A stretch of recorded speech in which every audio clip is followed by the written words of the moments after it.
All 111 interactive entertainment for the month of July was produced in part due to funding through contributions from viewers like you. If you enjoy Evan Lefavor or 111 interactive entertainment programming, please consider supporting this stream and future streams through the Streamlabs link that you can find in the description of this video. And your message will pop up on screen and be immortalized for the rest of eternity on this episode. And you will become an associate producer for the month of August 2019.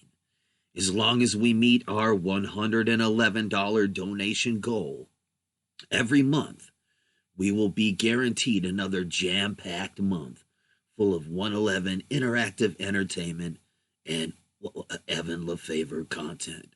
So please become a patron today and Streamlabs in some Streamlabs.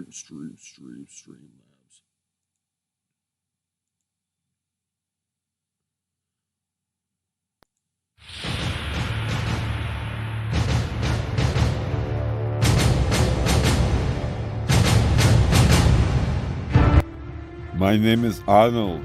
I like to put penises in my mouth. Lou Ferrigno, he used to put his penis in my mouth. It would taste real good. But that's in an Austrian tradition. But I'm Arnold. Get to the chopper! Get to the chopper and put your penis in my mouth.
Turn around, look at what you see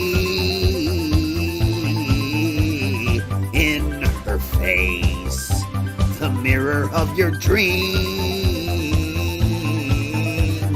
Make believe I'm everywhere, given in the light. Written on the pages is the answer to a never-ending story.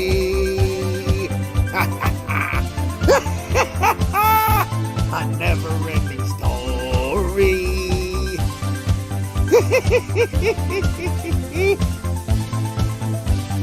Reach the stars, fly a fantasy, dream a dream, and see what you will be.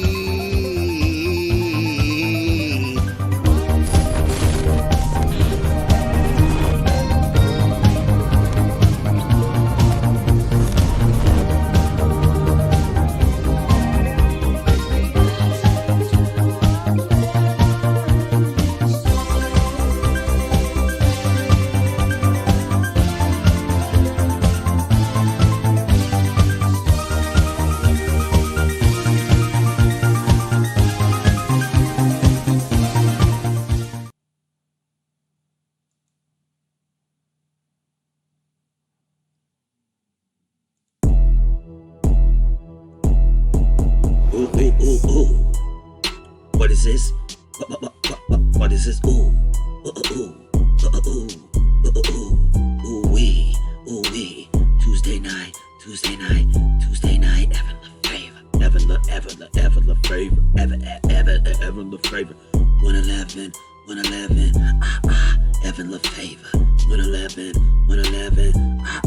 Evan Lefavor, 111, 111, ooh, Mr. Galaxy, thank you for subscribing to me, 111, Illuminati. Is it time to start the fucking party? DJ Cut 6 Sound and Thunder Horse is here, and Sarah too, and Glenn McGillivray is near, and Debbie Cakes, and Mr. Screws too, and Andrew Plant Gollum. How are all of you? And Bruce Oakes knows this ain't no joke, and Cody Steele's here for the show. Wait. I wanna thank you all for tuning into me. Thank you all for tuning into me. And thank you all. Are you ready for the show to begin? Are you ready to feel like you win? Adam E is here in the chat. Adam E, how you be tonight? It's Tuesday night. This show is gonna be so out of sight. Ooh wee, that's how we do this. How we do this like a nudist. Yo, it's time to have some variety in your Tuesday night, courtesy of me, you see. And if you're not watching this tonight live, I wanna thank you for watching this show tonight, whatever night it might be. Friday, Saturday, Tuesday, Monday, any day's a fun day.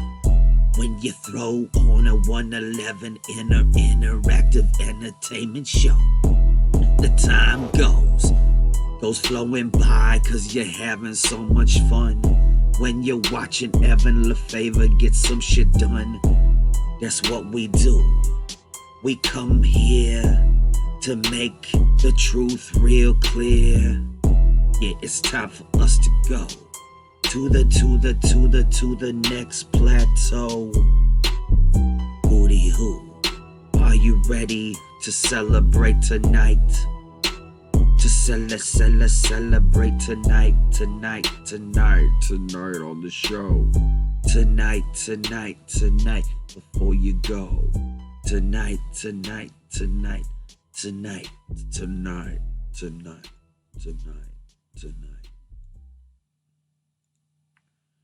What up, everybody?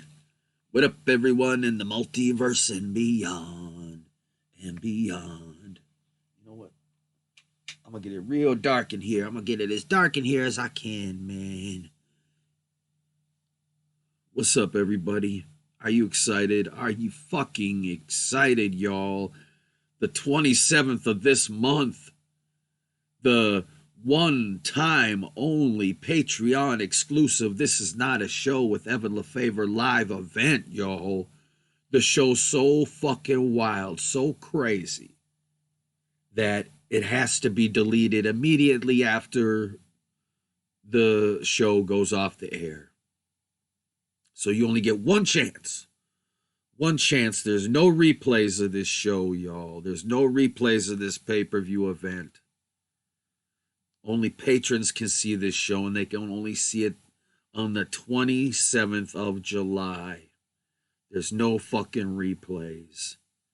And when I tell you and guarantee you this is going to be the funniest show you've ever seen in your fucking lives, believe me, I'm not exaggerating, okay? Never before have you ever heard, or experienced anything as funny as you will experience on this private show.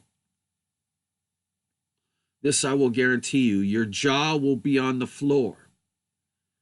And every 5 seconds, you will be shocked and asking yourself, did I hear what I just think I heard? Did I see what I think I just saw? Did I hear that right? Did he just say that? And your jaw's going to keep going deeper and deeper until it's in China. All right? If you're watching this in China, your jaw's going to keep going deeper and deeper until it's, all the way here in Minneapolis. So, what I'm saying is, it's going to be great, y'all. All right? You've never heard anything like this before in your life. It's going to be worth the $4.20 and above. I was actually thinking about making it for only the 1111 patrons and above, but I thought I might as well get the $4.20 and above patrons in on it too. So the link is in the description. If you're not a patron yet, become a patron. You're not going to want to miss this show. All right? Trust me. These private shows, they're going to happen once a month for the patrons only. It's going to be shit you can't see on TV. Shit you can't see on YouTube. Shit you can't see anywhere or experience anywhere. Shit that's so funny that no one else has the balls to do. As a matter of fact, I am not even involved with this show. And I'm just presenting it to you. This Patreon exclusive show.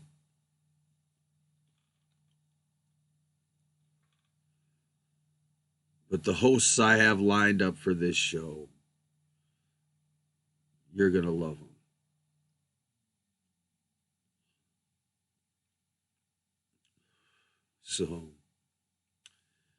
So get excited for that, y'all. Get the fuck excited for that. And if you're Chucky fans, and even if you're not Chucky fans, prepare to become Chucky fans, y'all. Because there's going to be a slew of new Chucky videos coming out. Chucky's going to be singing songs. There's a new series coming out called Chucky Sings. And in Chucky Sings, you will hear your friend till the end, Chucky the Killer Doll, sing some of the greatest songs in history. And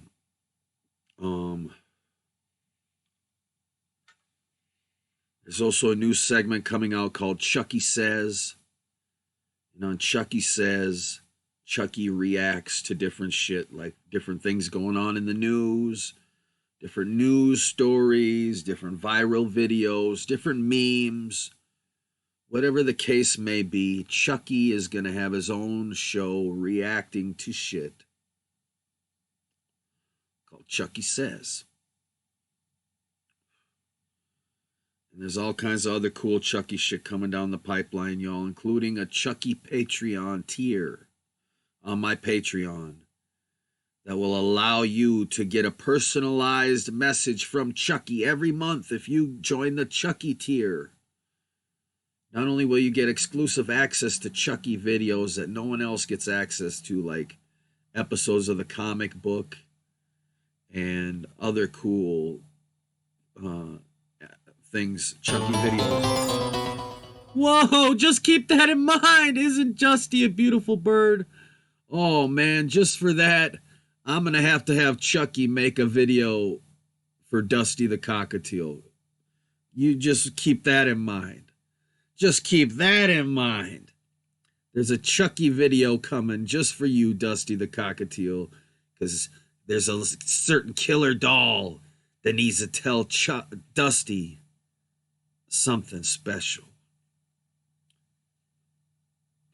Hell yeah. Hey, Gary 200, what's up?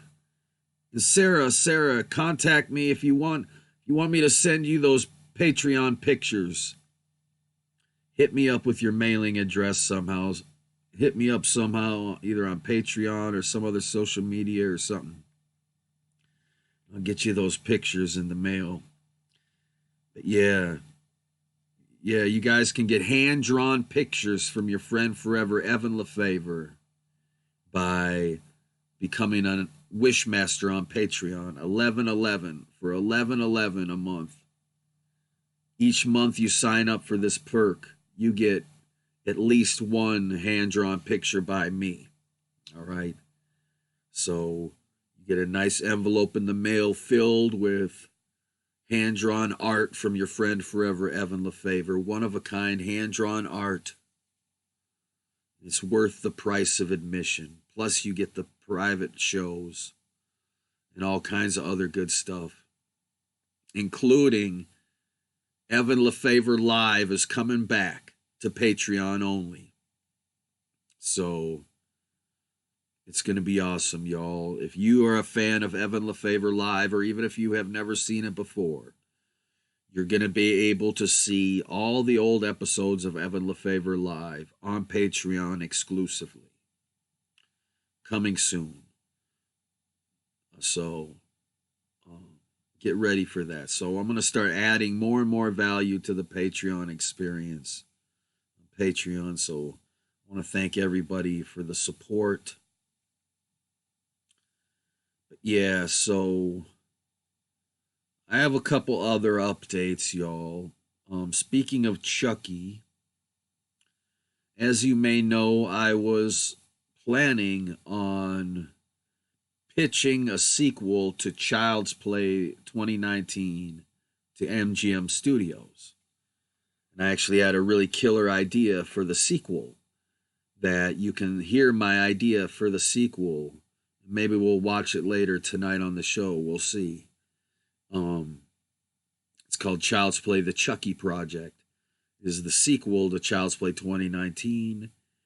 And I really wanted to pitch it to MGM.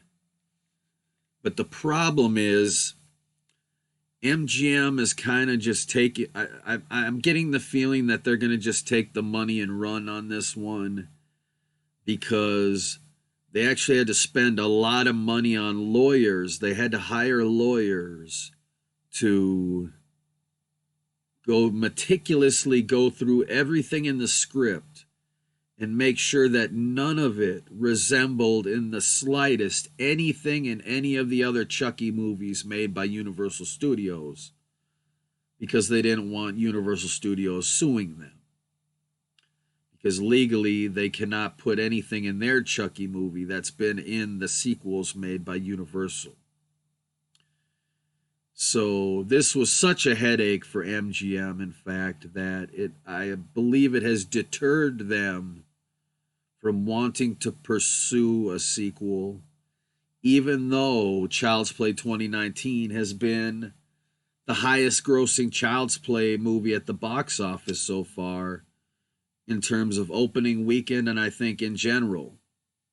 All right. It's already going on to be one of the highest grossing Chucky movies ever. But to make a long story short, don't worry, y'all. If you want to see your friend forever, Evan Lefavor, make a feature-length film starring your favorite horror icons, don't worry, it doesn't need to be Chucky, y'all, because get this.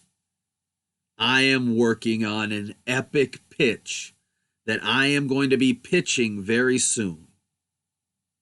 A reboot of the Freddy Krueger franchise, the Nightmare on Elm Street franchise. I have come up with the ultimate reboot of Nightmare on Elm Street.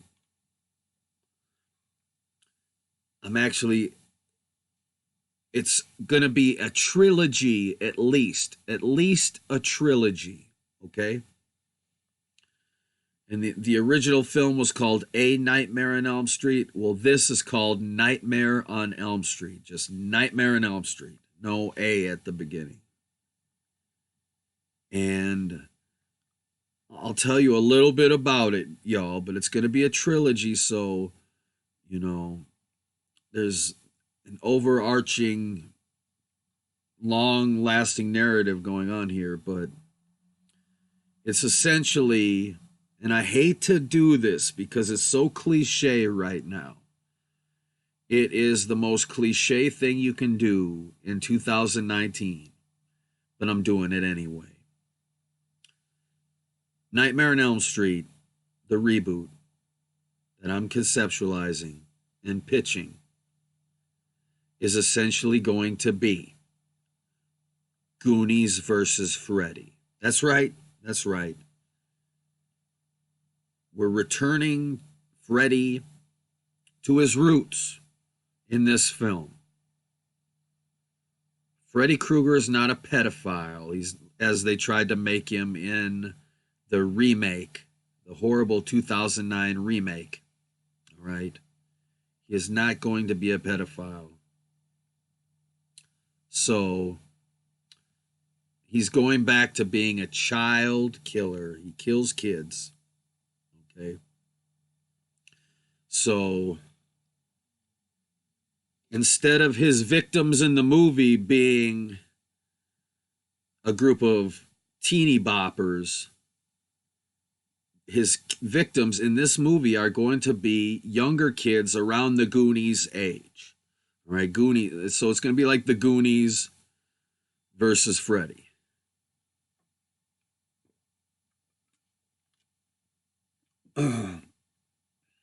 So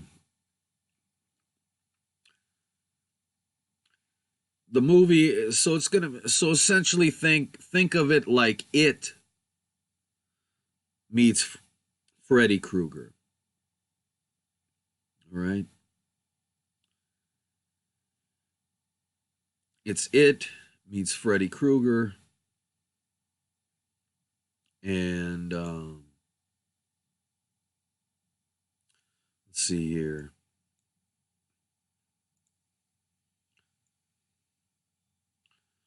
Yeah.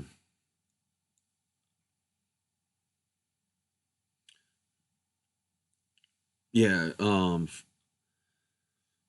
essentially, let me put it to you this way. I can't tell you much right now, all right? But you know, like I said, it's the most cliche thing you can think of in the world, okay?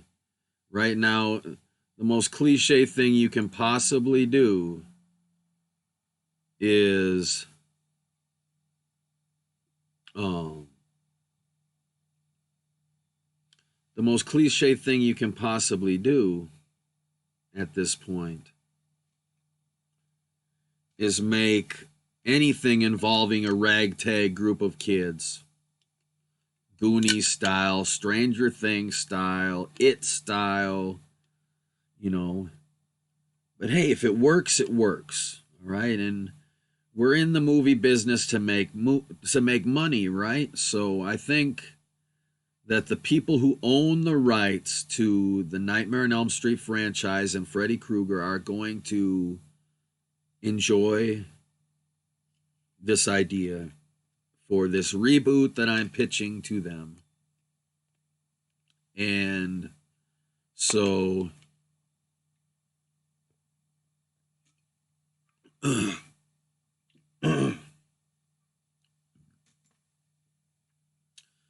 so I mean, I'm excited for that, you know. So I might not be, so, you know,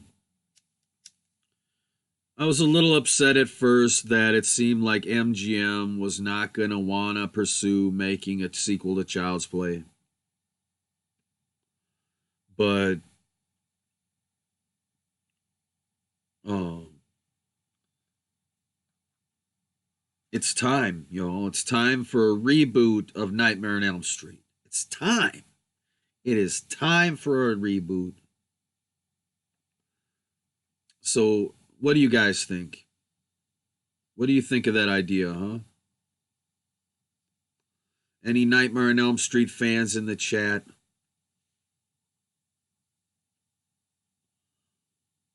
Are there any Nightmare on Elm Street fans in the chat? And here's the thing, y'all. Yeah, you'd like it, Isaac the Great? B-Bats, it sounds good. So here's the thing. This Nightmare on Elm Street is not going to be a slasher movie, okay? This is going to be an intense horror film that's going to be scary as fuck. Because Freddy's victims are little kids in this movie. And not only that, I make you care about these kids, all right? You're going to love the kids in Nightmare on Elm Street. You're going to love them and care about them more than you do the Goonies. Okay? All right?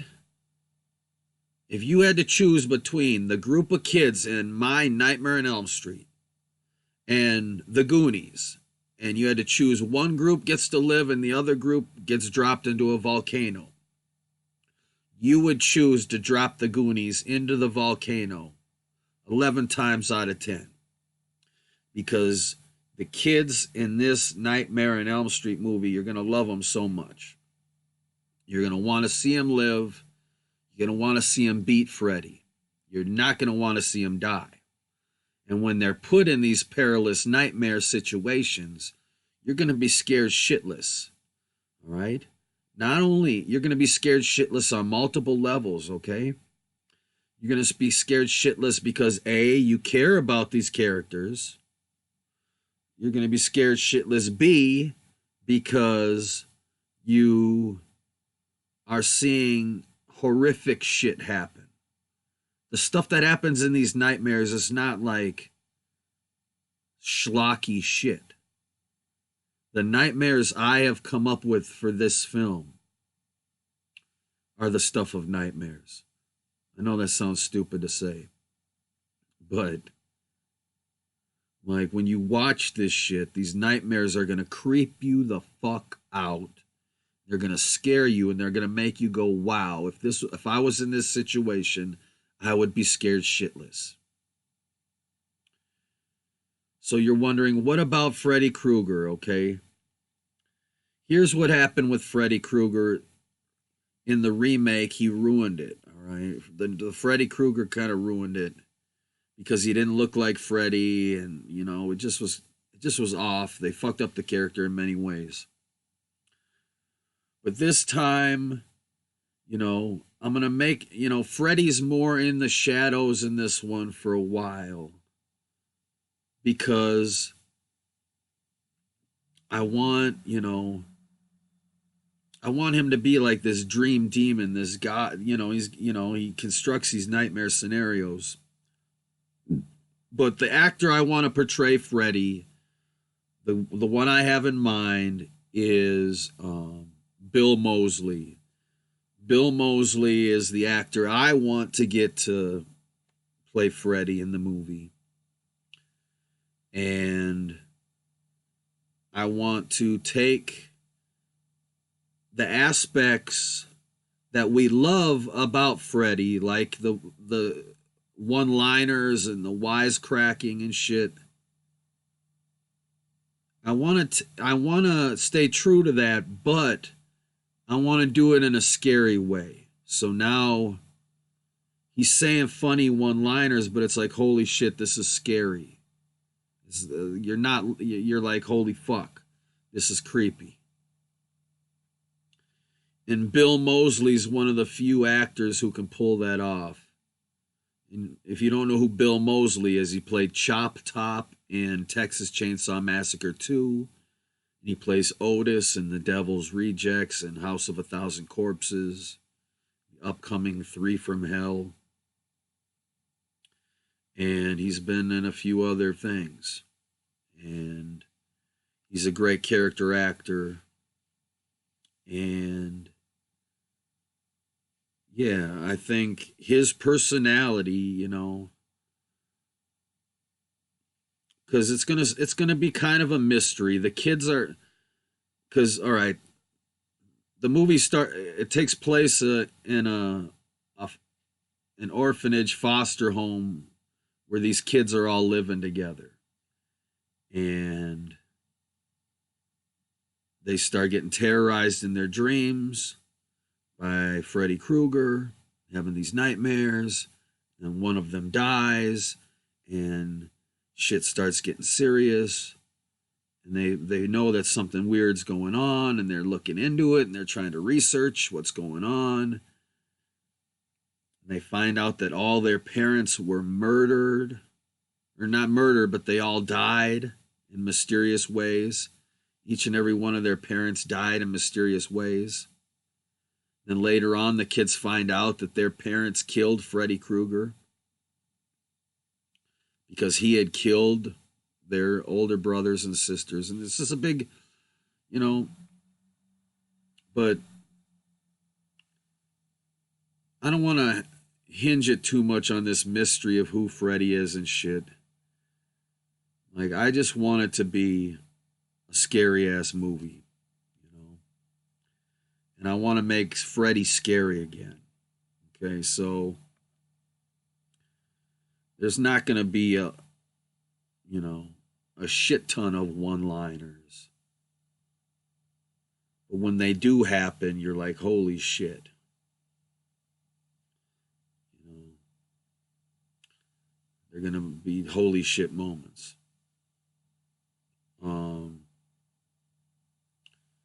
So, but yeah, but I definitely want to go. I want to go back to the uh, Kevin Yeager design of the makeup for Freddy, and so yeah, but the important thing is yeah, these kids are being put into these horrible nightmare scenarios, and like I said, I think, you know, there's different kinds of horror movies, guys. There's horror movies that are filled with characters that you hate and you want to see them get killed. And so you're cheering on the killer and you're like, yeah, get him, get him, get him. All right. There's movies like that. And those movies are great. All right. But I don't want Freddy to be that in this reboot. I want to capture the feeling that you get when you watch movies like Scream. When you watch the Scream movies, you fall in love with all the characters as the saga goes on. And it really ups the tension when they're put in these perilous situations because you don't want to see them get killed. Because you actually legitimately care about these characters. And it makes a different kind of horror movie experience when you actually care about the characters. When you actually don't want to see these characters die. But yeah, there's going to be welcome to primetime bitch lines in the movie. I mean, it's a Freddy movie. I mean, you can do a scary Freddy movie without the one-liners, but like, I want to put them in there in a way that is not going to break the tone of the movie. You know? Because, I mean, Freddy is just that kind of a cold motherfucker who says some witty shit when he's killing you or torturing you. So it's just part of his character to do some shit like that. So, but when he does it in my movie, it's going to be scary. The line's going to be funny. It's going to be witty. It's going to be poignant. But it's going to be like, oh, shit. It's going to add insult to injury. I'll put it to you that way. It's not going to turn it into a comedy suddenly. Like, because I'm going to every time he does a one-liner, I'm going to juxtapose it with something brutal and graphic and gory and horrible so that the violence is very realistic and not cartoonish. So that when he says that one liner and he's doing this fucked up shit, you're like, oh my God, ah! So you're too fucking freaked out to laugh. Okay? And maybe you're so freaked out that all you can do is laugh. Either way, Freddy's still going to have his personality. And as a matter of fact, I want to take it up a notch. I want to explore his kind of crazy, psychotic personality. Because Freddy's a charismatic guy. And that's part of how he lures, before he got killed by the parents of Springwood, that's how he lured kids into his boiler room, was by being charismatic and shit. But yeah. Yeah, so I want it to at least be a trilogy. So I want there to be an arc that's a 3-film arc. So, you know, because I don't want it to just turn into some kind of slasher franchise. I want it to be something that's just legitimately terrifying. And, yeah. And it is a reboot. It doesn't take place in the same universe at all. And I've actually, you know, some of the kids are inspired off directly from kids from the original series. So Nancy is a character. Kincaid's in there.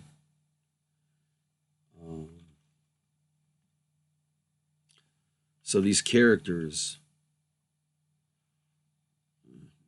a lot of the main characters, you know, are redone in this little group.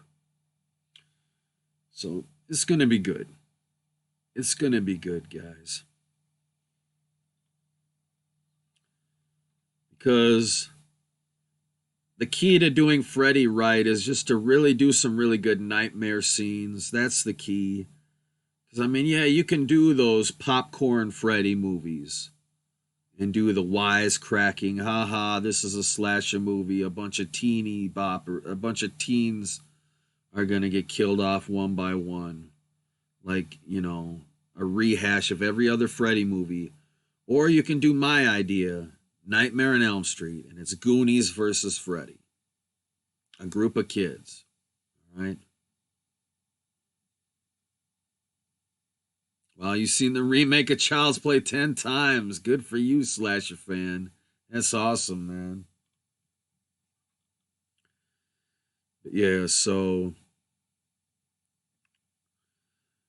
like I said, the key for me is I want to create characters that are going to last through 3 movies.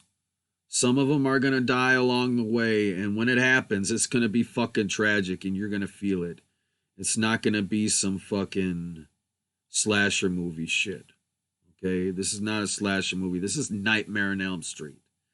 This is fucking Freddy Krueger coming after kids in their dreams. And it's going to be scary as fuck. Okay? Yeah, I'd like to get Bill Moseley to play Freddy. We're going to make the makeup look just like classic Freddy. Just like classic Freddy.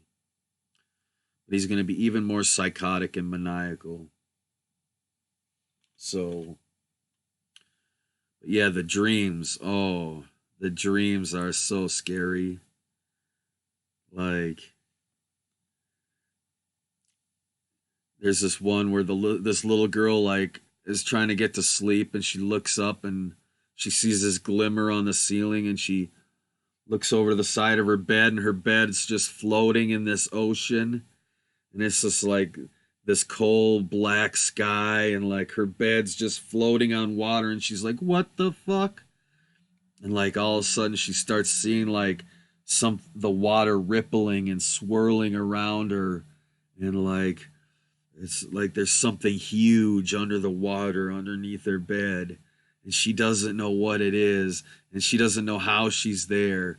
And then I don't even want to spoil what happens, but this giant fucking Freddy sea serpent just comes out of the fucking water in the moonlight and just oh my god. The little girl's like trembling in fear and shit. Holy shit. It's gonna be so good. And she's got no escape. She's just on her bed in the middle of the ocean, and this giant Freddy serpent is about to eat her. Oh shit. It's gonna be so scary, especially because you care about the little girl. You don't want to see her die.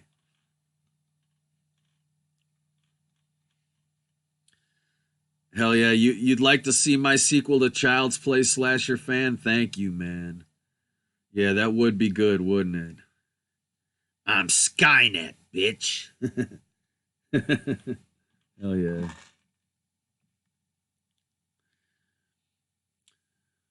Yeah, I really want to pull on nightmares that people have had.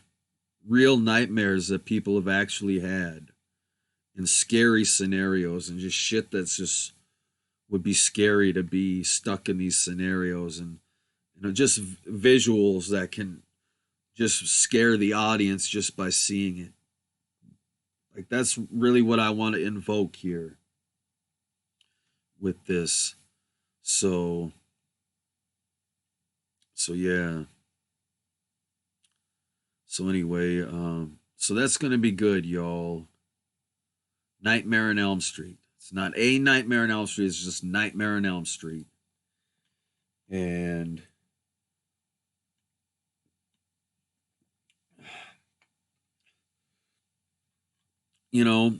I was toying with the idea adding to Freddy's backstory a little bit to maybe explain why he's so fucked up and shit.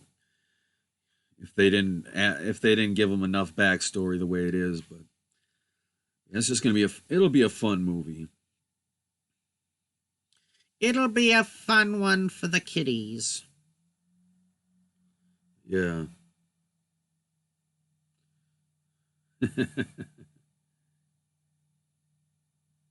So yeah. So anyway, wish me luck on that, guys. Wish me luck on my pitch. Essentially, yeah, I'm starting as a screenwriter of the 21st century. I am creating a new standard called the pitch video. So basically, I'm standardizing creating pitch videos. So you pitch your script in a video, so it's easy for someone at a studio to just click on your video and hear your pitch. You don't have to fly out to California, sit in the waiting room, book a hotel, sit in the waiting room, wait for the guy to get out of his meeting, sit down with him, pitch him the idea for the movie, blah, blah, blah, blah, blah. You don't have to do that. You just send them the fucking video. They click on it, boom, pitch, and then they can get you on the phone or something, but so I'm going to be pitching this Nightmare on Elm Street. So hopefully it'll come through, because if it does, we're going to make Freddy scary again, y'all. And I'm telling you, Bill Moseley will nail it. You don't believe me? Let's look at some shit. Let's look at some Bill Moseley.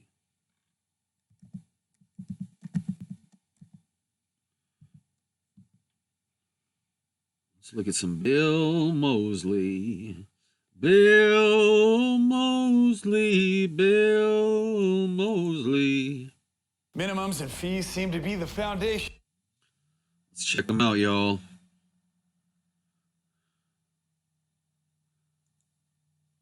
Here's Bill Moseley in action. This is my choice for Freddy.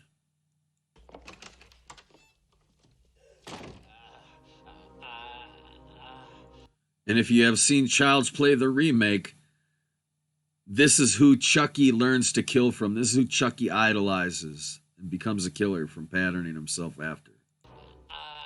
I wanna buy some radio ad time. Are you fucking crazy? We are closed. Off the air till tomorrow. You'll have to just come back. No, but whoa. So this is Radioland, huh? The infinite turtle, the waves through the ether fuzz roll on forever. Roar! Can't close that. Hi, I know what you're thinking. This is weird, huh? But I can handle it. You know?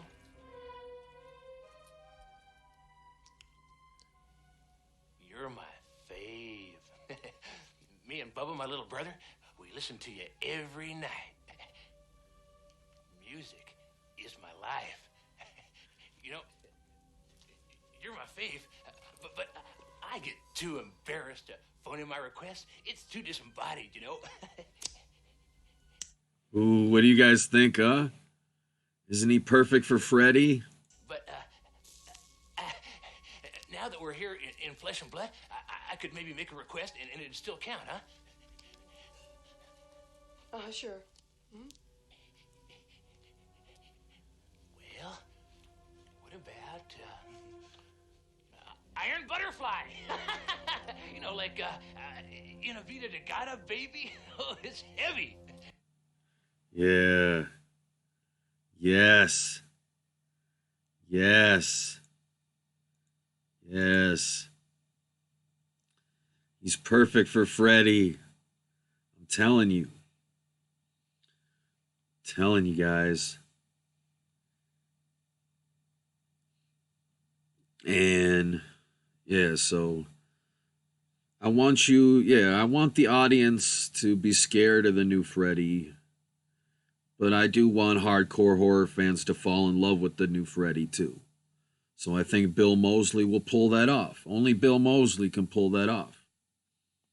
I mean, it's like the Child's Play remake. Only Mark Hamill could pull it off. All right?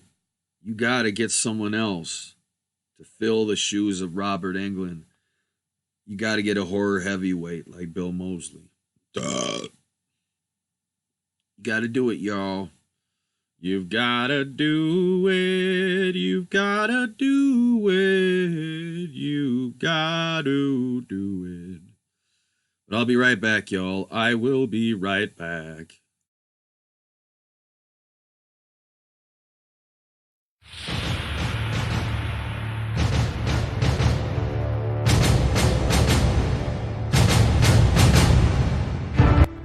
My name is Arnold. I like to put penises in my mouth. Lou Ferrigno, he used to put his penis in my mouth. It would taste real good. But that's in an Austrian tradition. But I'm Arnold. Get to the chopper! Get to the chopper and put your penis in my mouth.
get what you see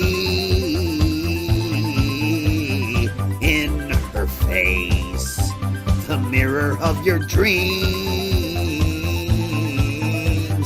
Make believe I'm everywhere, given in the light. Written on the pages is the answer to a never-ending story.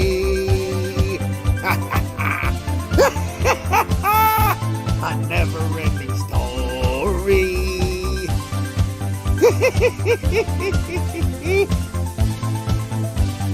Reach the stars, fly a fantasy,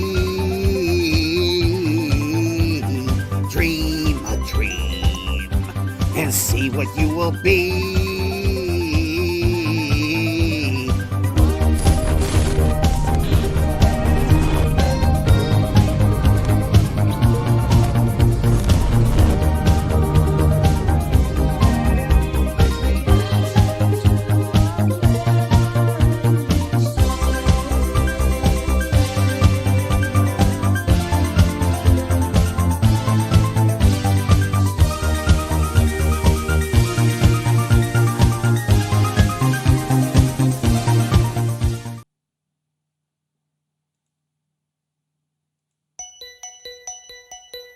Oh yeah.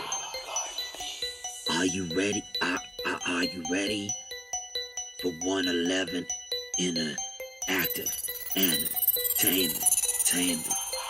Interactive entertainment. 111 interactive entertainment. 111 interactive entertainment.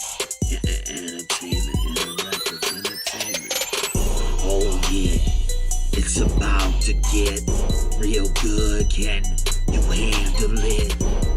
When you watch my new shows, your motherfucking minds are gonna be blown. Cause it's gonna be so bomb on This Is Not a Show with Evan Lefavor live. It's gonna motherfucking blow your mind. Become a Patreon on Patreon, Patreon on Patreon. Cause you wanna see this show. This Patreon exclusive live show. You only get one chance to see this show. And then it goes. There it goes. You only get one chance to see this show. And then it goes. There's no more replays. Yo, there ain't no replays. Yo, there ain't no replays. There ain't no replays. 111. 111. 111.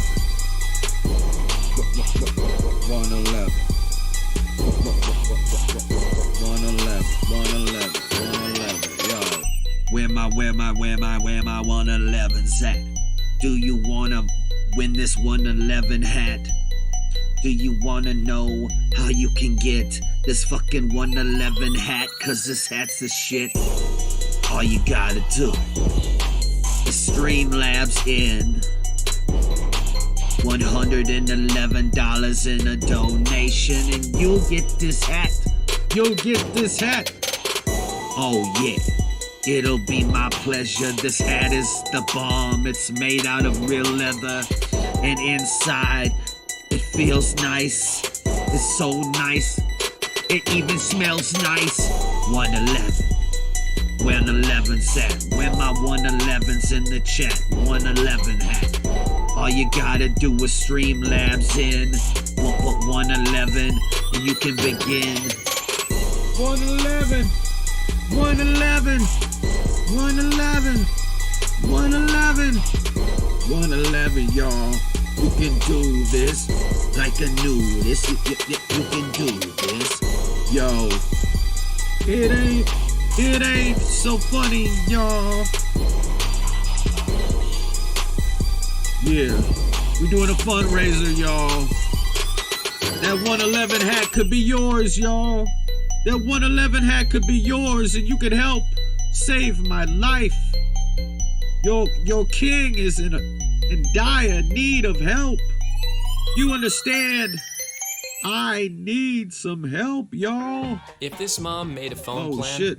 she'd only have to pay for the data Shut she the uses. fuck up. God damn. Your king's in dire need of help, y'all. That's why I'm having this fundraiser, y'all. The 111 hat fundraiser. This seriously is one of the best hats I've ever owned in my life. It's never been worn, barely been worn. I put it on my head for a second. This 111 hat, y'all, is made out of leather. It's beautiful. I will mail it to you. All you gotta do is Streamlabs in 111 smackaroonies and live in the United States of America. Those are the only two rules. That's all you gotta do to qualify to own this hat, y'all. And I will autograph it if you request. I will autograph it. Okay? A 111 hat signed by Evan Lefavor. Come on now, y'all. That's the autograph of the King of Heaven. A 111 hat autographed by the future King of Planet Earth. You know you're going to want that in your collection. Plus, you get to know that you helped keep your friend forever, Evan Lefavor, alive. You helped keep me alive. Keep me alive. Keep me alive. Keep me alive. And all you did was have to make a bid. Wow, y'all. Look at that hat. Y'all got to see this shit in color, y'all. I got to put this in color for a second so you can see this shit.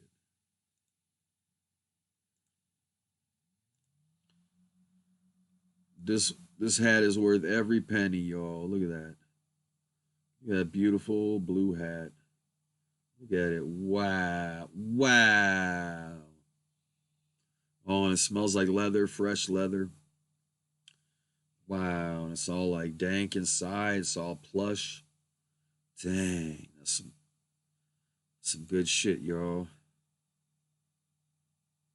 Some good shit. So yeah, the first person to Streamlabs in $111 wins that fucking one-of-a-kind signed hat. Well, I'll sign it if you want it signed. If you want it signed, I will sign that motherfucker. I will sign it. So yeah, y'all.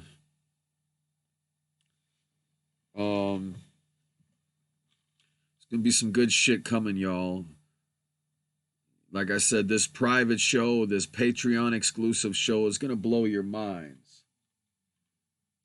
When you see this shit, your minds are going to be blown, y'all. It's going to be worth the $4.20. Trust me, there's no replay. There's no way to see it on a replay. You got to become a patron before or on by July 27th, y'all.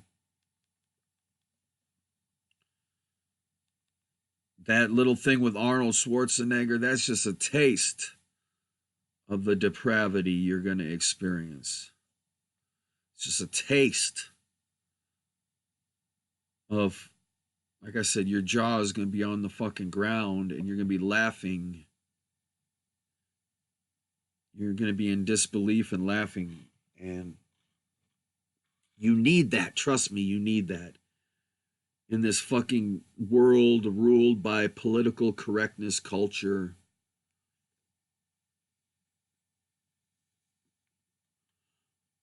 And the fucking Me Too generation. And fucking everyone having to tippy toe. Oh, don't offend anyone. Oh, don't say this. Don't do that. Don't say this.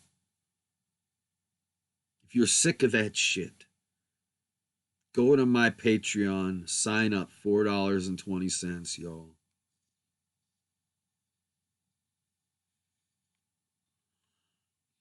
If you're ready to experience some comedy that is not only on the edge, that does not just cross the motherfucking line, Goes all the way around the globe to cross the line again.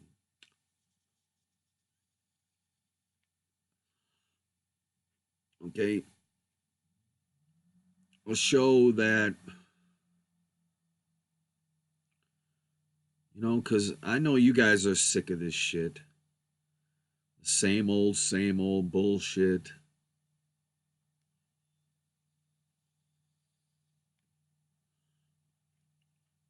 You need to laugh. I mean, an honest laugh. You guys need an honest laugh. You need to be laughing so hard that your stomach hurts. You need to be rolling, literally rolling on your seat. When's the last time you watched something and it was so fucking funny that you were literally rolling around laughing and you couldn't stop? When's the last time you saw something that good? Go to Patreon/Evan Lefavor, y'all. Sign up. $4.20.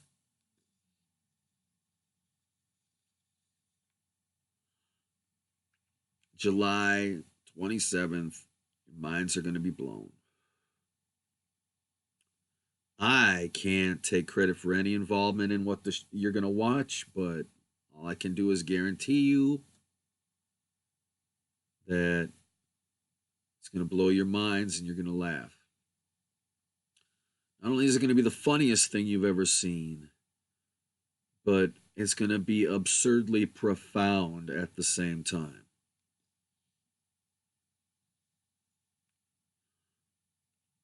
You're going to be baffled at how comedy can be so lowbrow and so highbrow at the same exact time.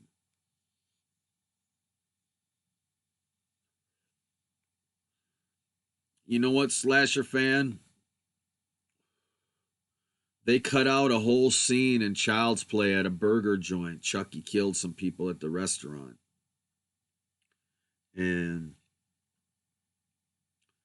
yeah, man, there was like close to an hour of deleted footage from Child's Play. They better put it in the Blu-ray.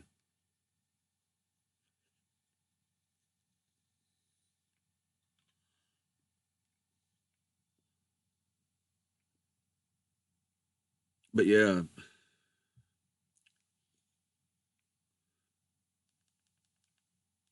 So what I want to encourage you to do, is to, you guys will see. When you see, just mark your fucking calendars. 11th! What? What? Oh, that hat is yours! That hat is yours, 11th! Oh, holy shit! You are the brand spanking new owner of this hat! Yeah! Hell yeah! Yo, 11th! You gotta get a hold of me somehow. Somehow. Facebook, Discord, Twitter, Instagram. You gotta get me your mailing address. This hat is yours.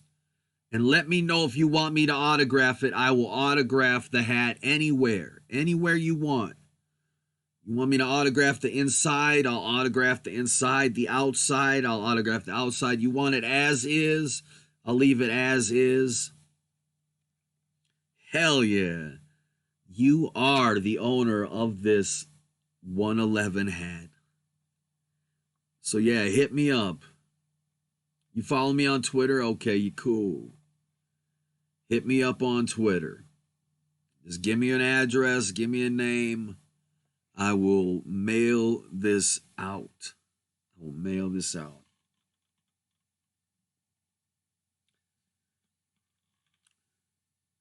Cool. Acidic Spirit. All right, awesome. Yeah, just hit me up. Message me right away. Message me and we'll hook up. Well, if you look at the pyramid eye and scroll up and down, it pulses. Yeah, man. Isn't that cool, Isaac the Great? It's that 111 Illuminati magic. Hell yeah. And guess what, y'all? That big donation put us up, funded us for the month of August, y'all. That's right. August has been fully funded, everyone. We're getting a full month of 111 interactive entertainment. Thank you to everyone who contributed, all the associate producers. Thank you so much. And wow, I can't wait to send this hat out to you, Evidence. That is so awesome. Let's see here. Dang, we gotta celebrate, y'all. We got to celebrate, y'all. We got to celebrate real quick with a freestyle.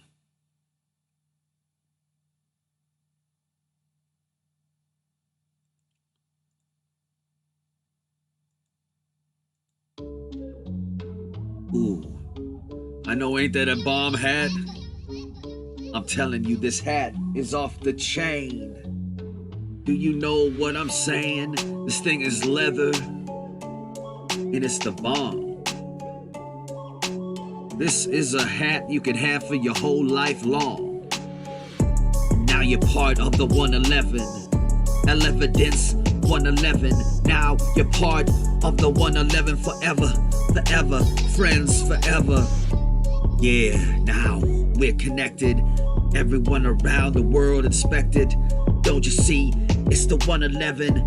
It's the 111, 111 Illuminati, 111 Illuminati. Send a chill through your body.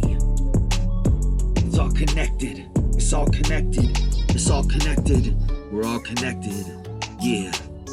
We're all connected. We're all connected. We're all connected. 111. 111. 111. 111. 111. 111.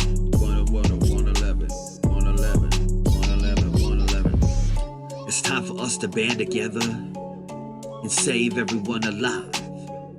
It's time for us to make sure that everyone alive can have it nice.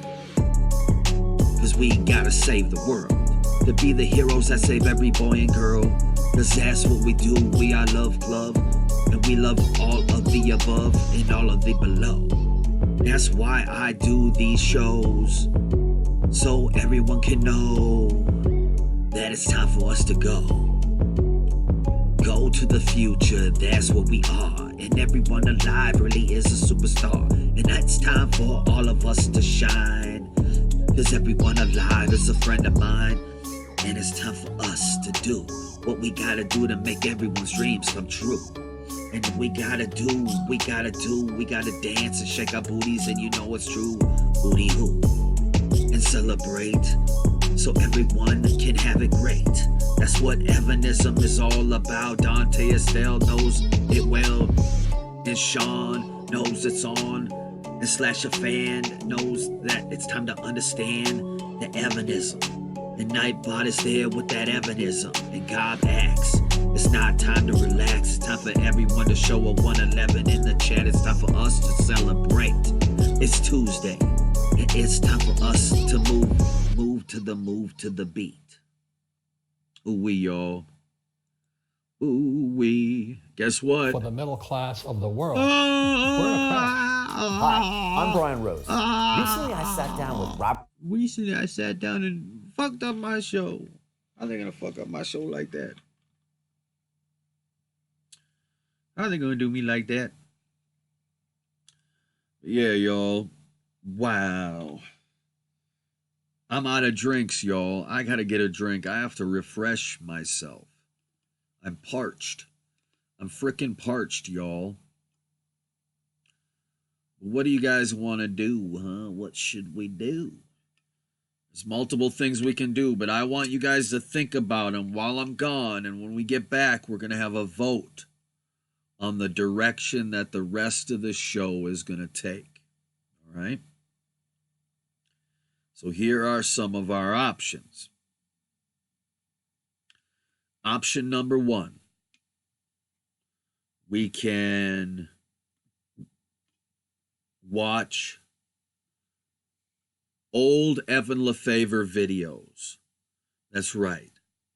I have over 1,000 videos that are private at the moment.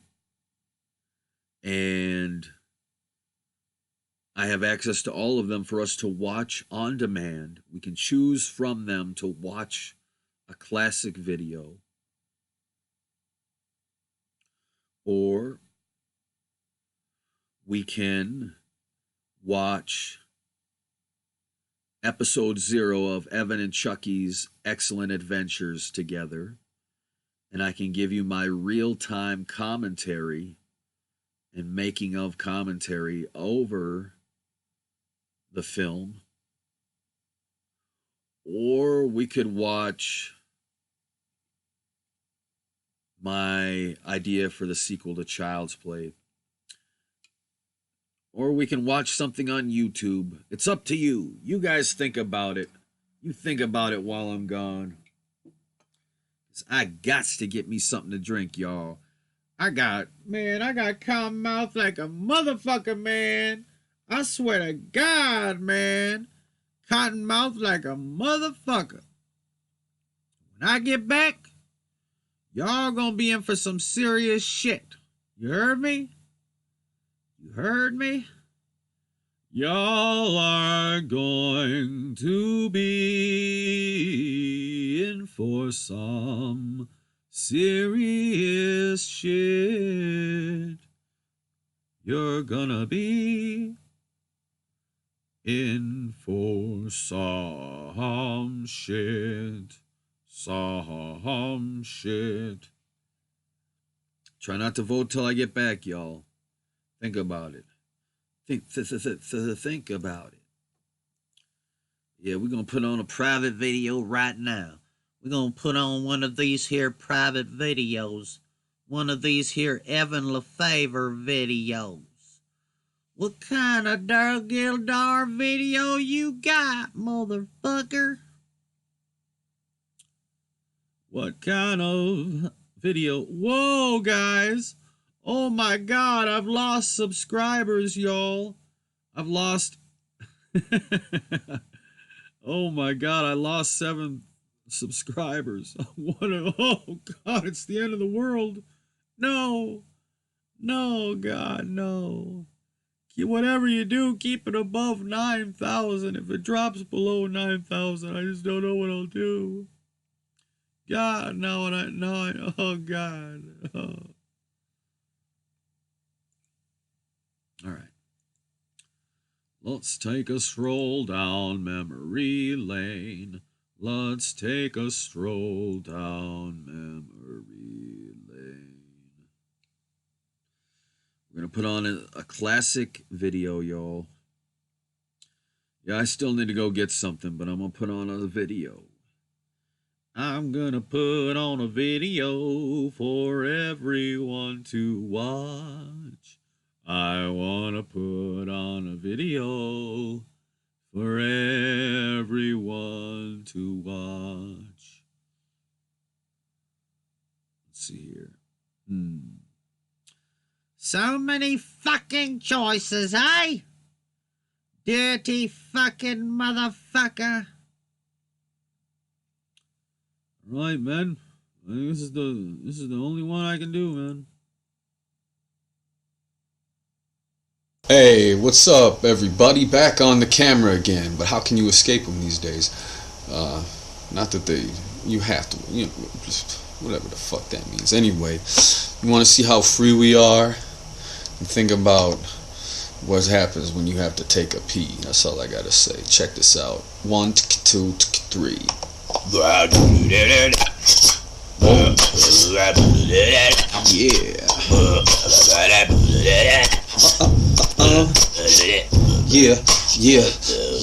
You say the world is free, but what happens when you're out and about and you have to pee? And you walking down the street and you can't even find a bathroom. to meet your destiny or heaven to let it go. But you can't cause you know that you gotta hold in cause you really ain't free.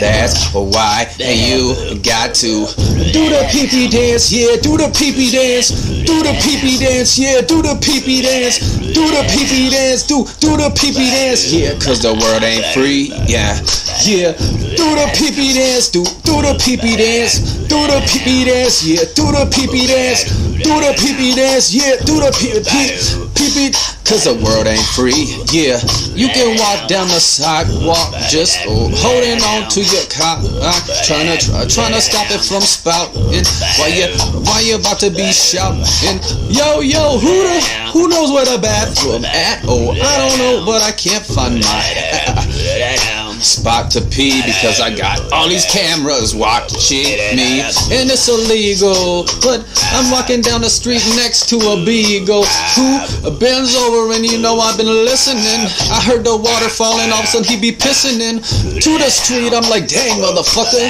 this dog can do that, but they treat me like a sucker. Oh shit, man, how does this be when a motherfucker has to pee? Yo, do the pee-pee dance, yeah, do the pee-pee dance, do the pee-pee dance, yeah, do the pee-pee dance, do the pee-pee dance, yeah, do the pee-pee dance, cause the world ain't free.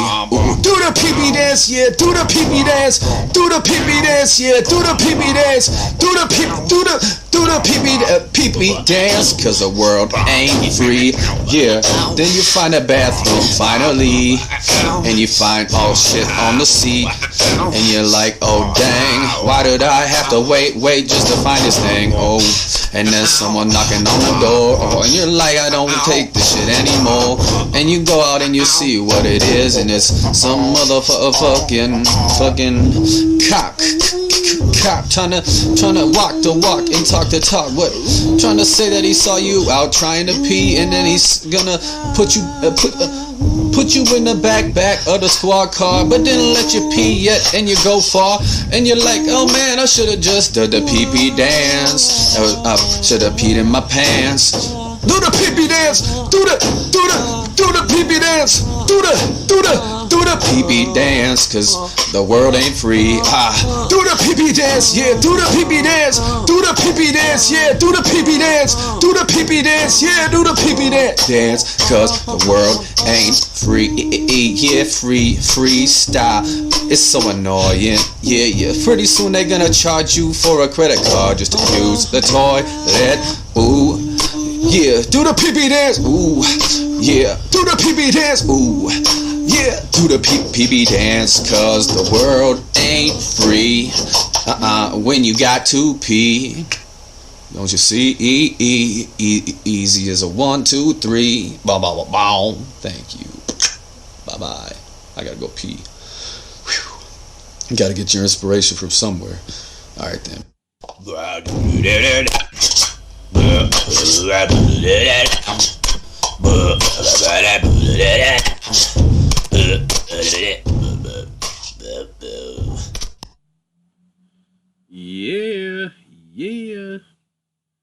Yeah. Ooh-wee, y'all. Ooh-wee. Ooh-wee. Ooh-wee, ooh-wee, ooh-wee. Oh my God. What is this?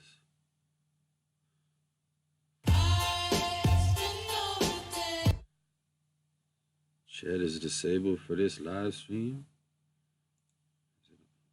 Let me make sure I wipe my lens so y'all can see this beauty. Look at this, guys. Tonight's like what is it called? A fun night. The lunar eclipse tonight, and like literally out in my. Ooh, wow! Look at that! Right in front of my house. Look at that. Isabella saw a shooting star earlier, and she's like, "Oh, let's make a wish," and she was like, "I wish for a lot of money." Wow. I thought maybe she'd be live. Maybe we could catch Tila live.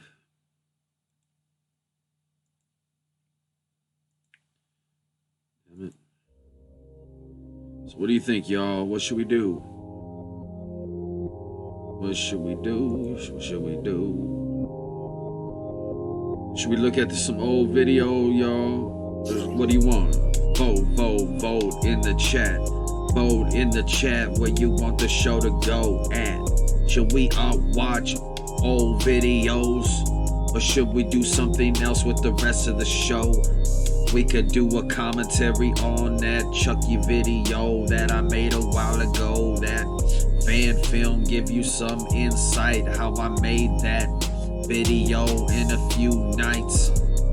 Or we could watch an old video that I made way back ago in the past. Don't you see all these old videos created by me? Ooh-wee. But I will have to see where the fuck this shit is gonna be. Let me look. Let me look.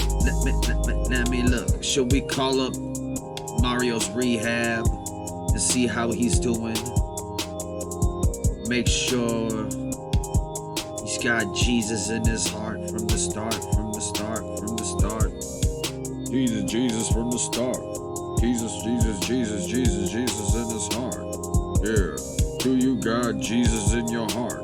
Jesus from the start, in your heart, from the start, in your heart. Do you have Jesus in your heart? Jesus in your heart, from the start, from the start. Got Jesus in your heart. Jesus in your heart, from the start. Got Jesus in your heart. Got Jesus in your heart. Right from the start, from the start.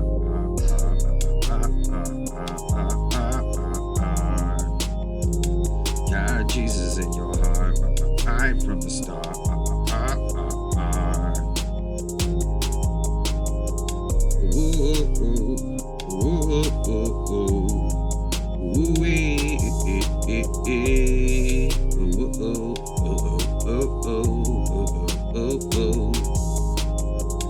Vote in the chat where you want the show to go. Let me know. Let me know where you want the rest of the show. Want the rest of the show to go. Yeah. Yo, I'm trying to look for a classic Evanism video to watch. A classic video to watch. A classic video to watch on this show. This is always a good one. You know, in order to be a wise person, sometimes you have to allow yourself to make mistakes. Mistakes that you can learn from, evolve from, and become a stronger person because of. You know, wisdom is not about being perfect. Wisdom is not about not making any mistakes. Wisdom is learning from everything, using everything as a learning experience. That's what wisdom is all about. You know, the wisest people are the ones that allow themselves to learn from everything. Okay, and that means that some of the wisest people are some of the ones that have allowed themselves to make mistakes and then learn from those mistakes. Because wisdom is learning how to turn a negative into a positive. And in order to do that, you need to learn that everything happens for a reason. And the key is to finding the positive reason everything happens for. Okay? So, you know, if something bad happens to you, or something negative happens, or a setback or a drawback, or maybe one of your plans fell through, if something negative happens, the key is finding the positive reason that it happened. And sometimes that's kind of hard to see, when you're in the moment after having to deal with that negative setback. But in the future, you will be able to see more clearly why you had to go through that negative experience so that you could one day get to your positive experience. But you see, people who lack wisdom will let negativity and negative thinking destroy their destiny and their character. When people focus on the negative, they are failing to learn a lesson from their life experiences. But every life experience, whether you see it as a good or a bad experience, can be turned into a good thing. So the next time something bad happens to you, try to use it to make you stronger. Use it as a learning experience. Find the good in the situation however you can. All right? You have to. Because if you sit and you dwell on the negativity will consume you. And it will destroy you if you're not careful. All right? Negativity is like fire. And when you start a fire, it will continue to burn you up until there's nothing left, if you let it. That's what negativity can do for you. All right? So if you experience a setback, or you had your heart set on something and the plans fell through, or something bad happens to you, the key is to not get angry. To not let anger or negativity consume you, but rather to calm yourself and try to think constructively how you can turn this negative setback or this negative circumstance into a positive circumstance. All right? Because you have to accept your fate and then use what you've been given and what you have to work with in this world to turn it into a positive thing. Or else the negativity will defeat you. Or else the circumstances you're dealing with will defeat you. But you cannot let them defeat you. Right? And the first step to stopping them from defeating you is to not let negativity consume you. Negative thoughts, doubtful thoughts. All right. People like to say, they like to use realistic thinking, and it fills them with negative thoughts and doubtful thoughts. And it can put them in a negative mindset, and that negativity can eat away at you and at your destiny and your potential. And you cannot let that happen. Okay. You have to think positive. You have to take whatever your circumstances are in this world and think about how you can use it for a positive. Look for the positive reason for that it's happening. Okay? I want you to try to think of every good moment you have ever had in your life and realize that every bad thing you ever had to struggle through led up to those good moments being possible. Okay? Had those bad things not happened to you in the past, it would never have opened the door to that destiny where you experienced that happiness and joy. All right? Sometimes we have to struggle through things to get to the light at the end of the tunnel. Sometimes we have to go through pain. Sometimes we have to struggle through things that seem negative so we can get to the other side, so we see the light at the end of the tunnel. All right? And everything happens for a reason. And sometimes in the present moment, we cannot see why we are having to experience bad things happening. And it is not until the future where we can see that it happened for a reason so we could get to where we needed to be in the future. All right? Every bad thing that's ever happened to you has happened so that good things can happen to you in the future. All right? And wisdom is not always thinking you are right.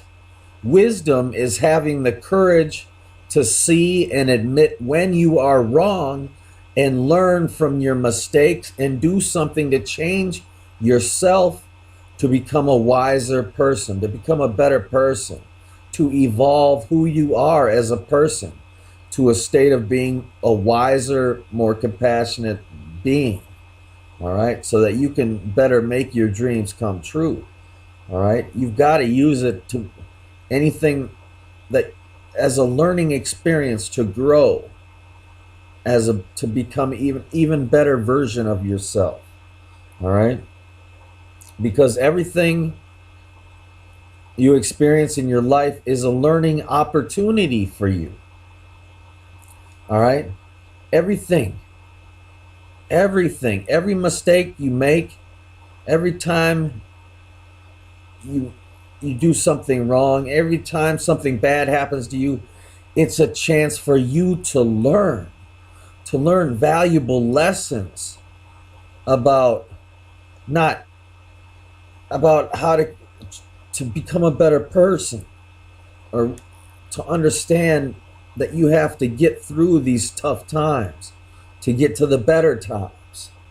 So if you are so the next time you feel yourself getting mad or upset or have negative thoughts about your current situation or future, please stop yourself from thinking those negative thoughts and try to find the positive reason for you being in your current situation. All right, doing so will empower you to turn a negative into a positive and use whatever life throws at you. You got to use that to be where you want to be in life. All right, because you got to understand change is inevitable, and you can look at change as being positive or negative, or lack of change as being positive or negative, but it all leads to where you need to be, where you're supposed to be. All right, and so if you are struggling with something negative that has devastated your life or changed your life plans, then try to realize that everything happens for a reason and find the good that can come from how your life has changed. Don't focus on the negativity of how your life has changed, okay?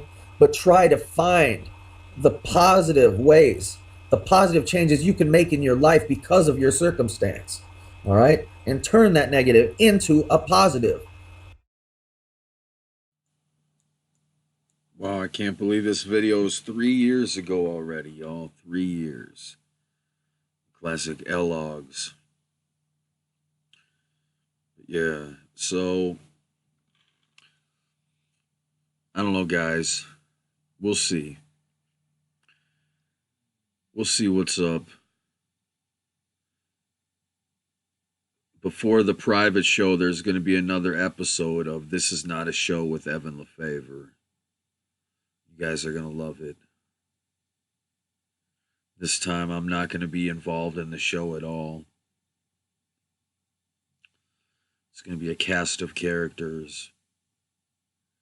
And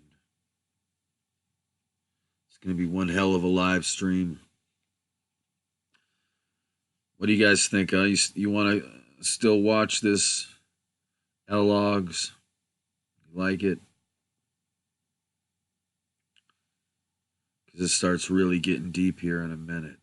I start really talking about some deep shit here in a minute. Because I used to do these series of videos called L-Logs.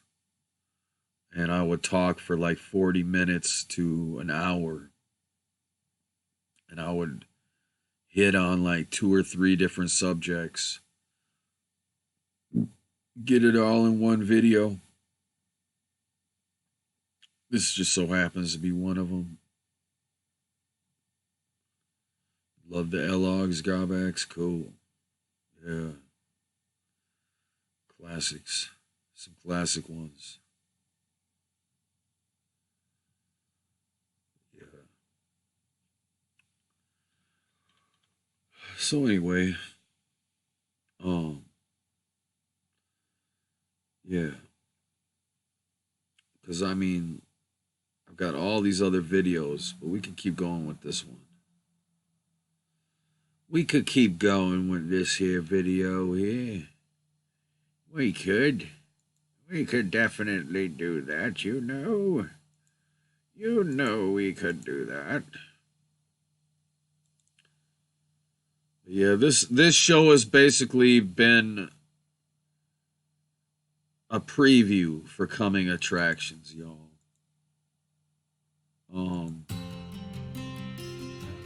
Some good shit coming your way, y'all. From 111 Interactive Entertainment. You know what I'm saying?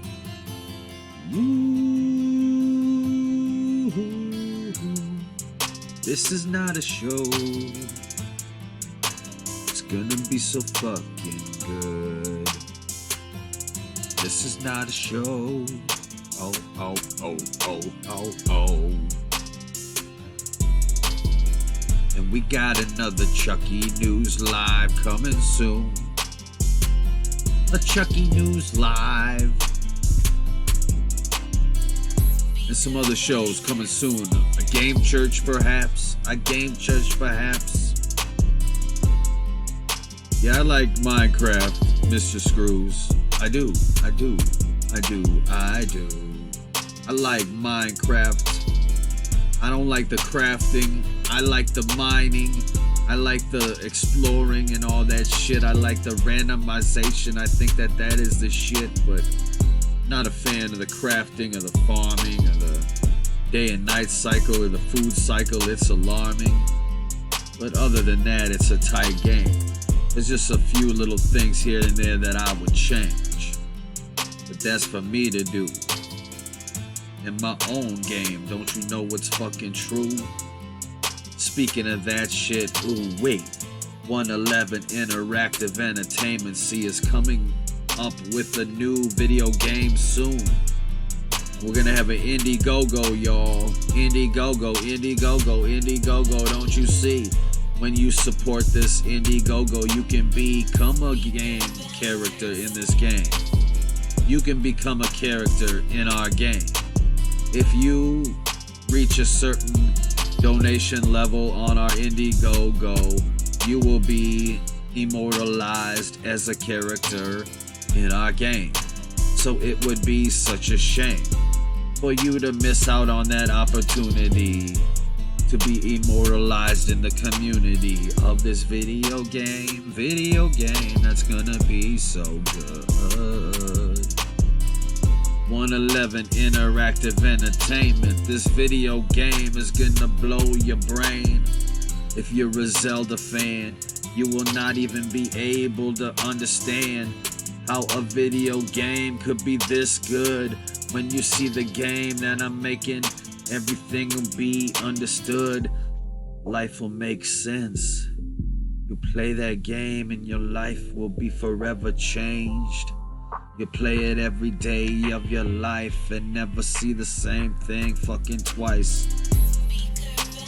It's gonna be so good. This new video game that I'm making with 111 Interactive Entertainment. 111, 111, 111, 111, 111, 111, 111. 111, 111, 111, 111. 111 Interactive Entertainment. Ooh-wee. So yeah, this show has been one long commercial, basically. So I don't know, I might make this private and put it on Patreon for $1.11. So people, the $1 level, can look back on this awesome video with tonight. But yeah, the moral of the story is,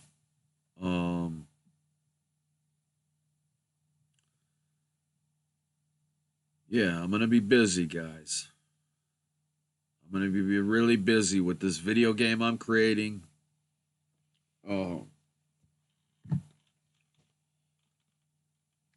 going to take up a majority of my time, guys.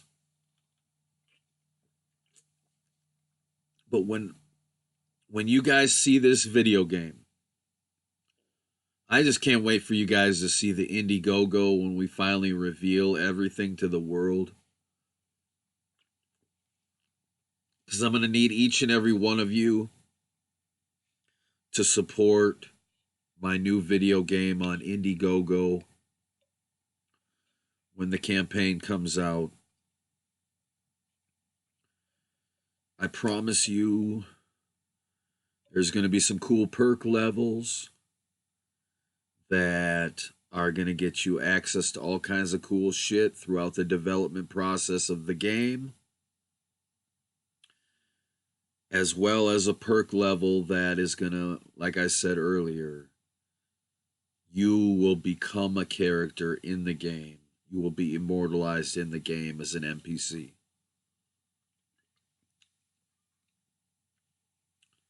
Yeah, we don't need testers yet, Gobax, but we'll stay tuned because we'll be determining that soon. But yeah, so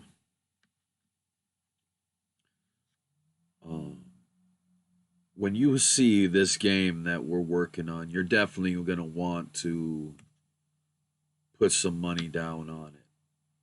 All right?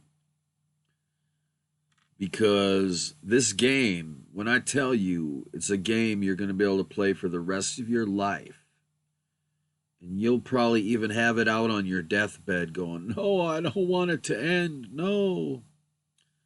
Like the only way the game's ever going to end is when your life ends, you know? Hopefully that'll never happen. So,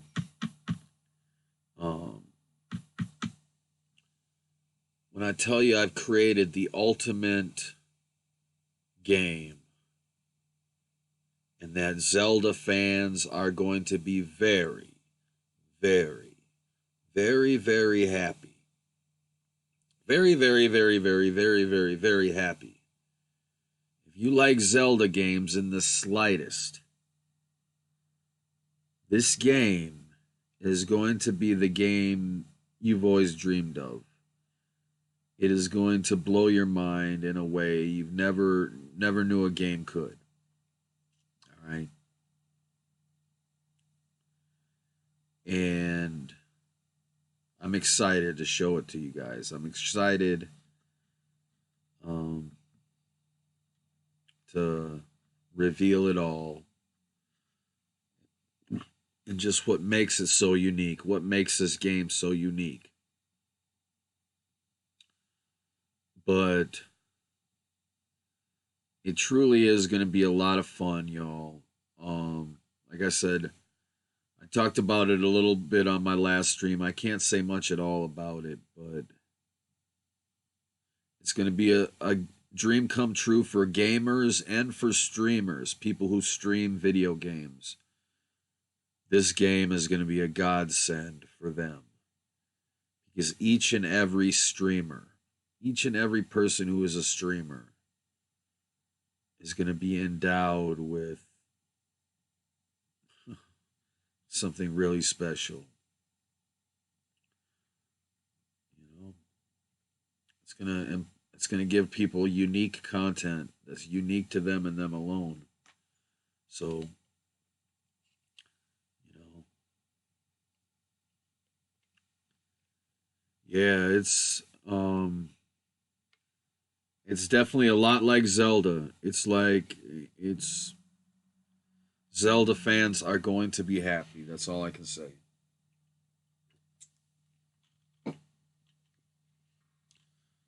If you have any kind of nostalgic feelings for The Legend of Zelda: A Link to the Past on the Super Nintendo, you're going to be in heaven. And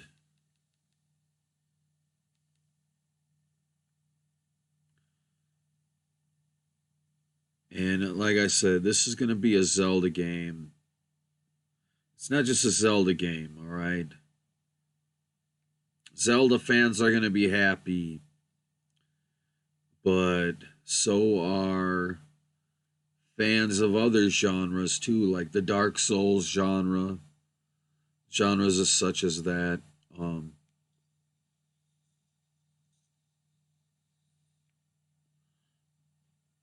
But yeah,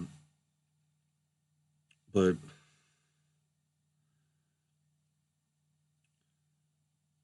you guys will see. When you see this shit, you're gonna be like, I buy that for $1.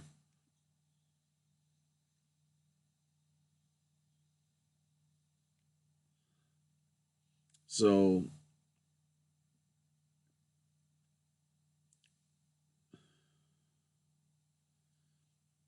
I mean, it's hard for me to keep tight-lipped about it. It really is, because I'm so excited about the project and I want to reveal everything to everyone right now.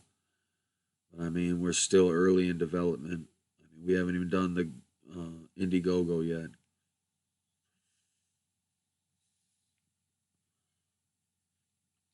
So, but when I tell you that this is not a joke, this is not your average indie game, okay? This is taking things to the next level.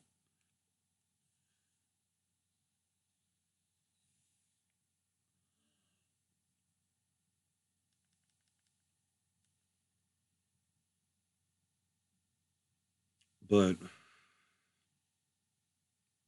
yeah, so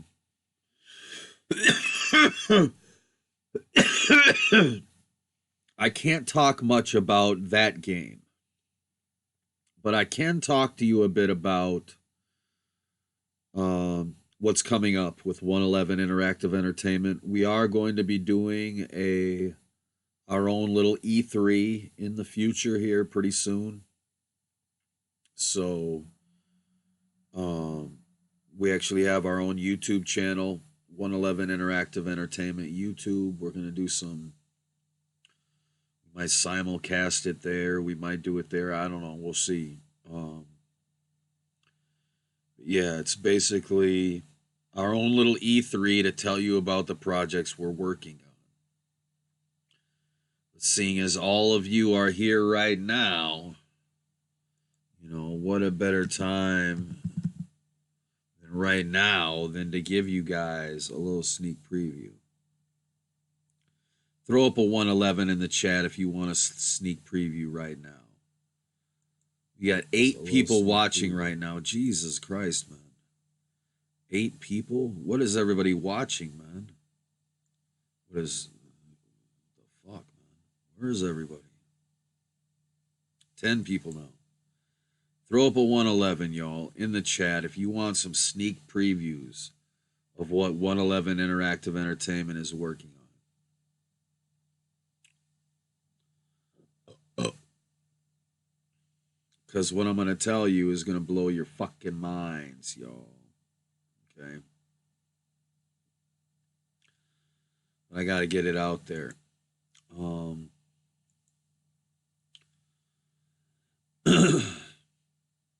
And yeah, don't forget to like the stream, everyone. So I invented a patented technology known as SpeakThink technology. Okay? SpeakThink technology is going to revolutionize video games and interactive entertainment as we know it forever. Forever. Okay? What is SpeakThink technology? What is it? SpeakThink technology is going to allow you control and interaction with your video games like never before. For the first time in your life, you are going to be able to enter into a video game or an interactive entertainment experience and have the full control to do whatever you could dream of doing. you can now do through Speak Think technology. So there's two really cool things about Speak Think technology, guys. Cool thing number one, the action button. What does the action button do?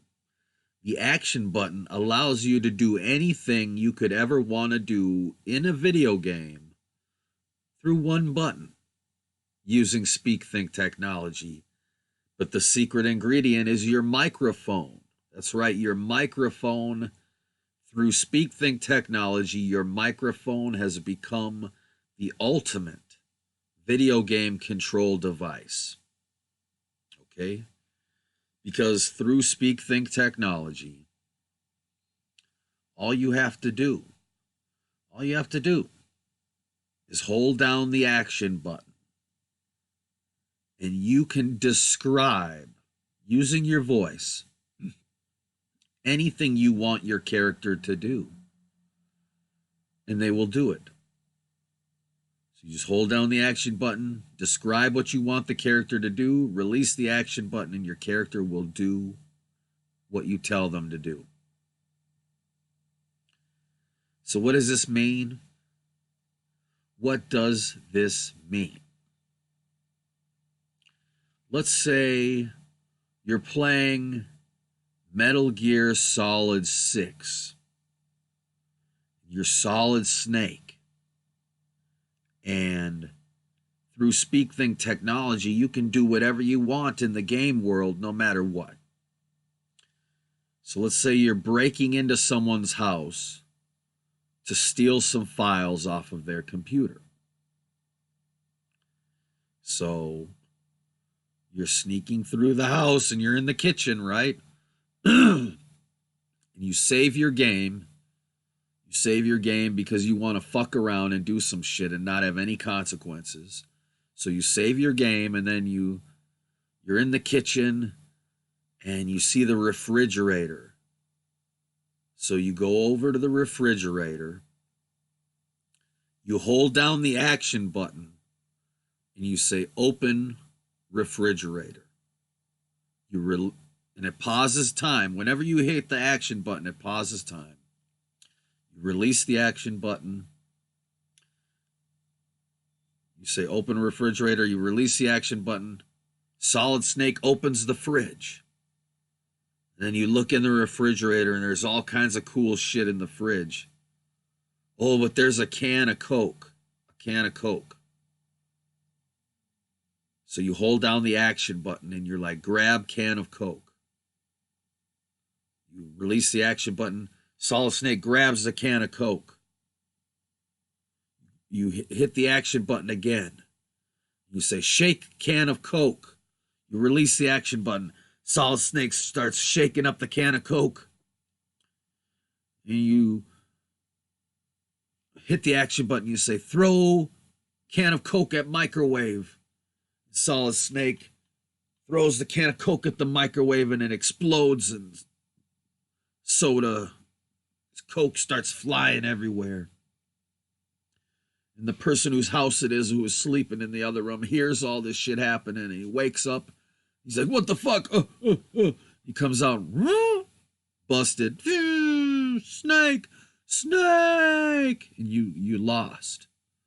But luckily you saved your game before you did that shit, so you can just reload back to before you threw the can of Coke at the microwave.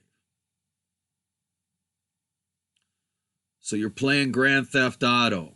You're playing Grand Theft Auto using Speak Think technology, because I'm going to loan out Speak Think technology to developers like Rockstar Games so that they can put it in their next GTA. Okay? So suddenly you can use your voice to control and do anything within the GTA game environment. All right? Just by describing what you want your character to do, they will do anything you tell them to. Just by describing. Hell yeah. Yeah, Isaac the Great. I'm actually making a Speak Think demo of Half-Life 2. You're going to love it.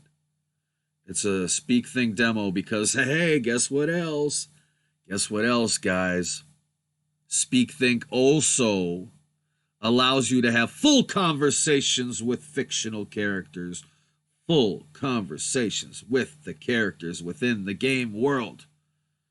So I'm actually making a mod for Half-Life 2 using Speak Think technology, so that you can actually speak to the characters within Half-Life 2, have full conversations with them, and describe what you want to do, and the character will do it. I want to be able to mod in this technology, but no, maybe I don't know. I might not waste my time making mods. I don't have time to make mods.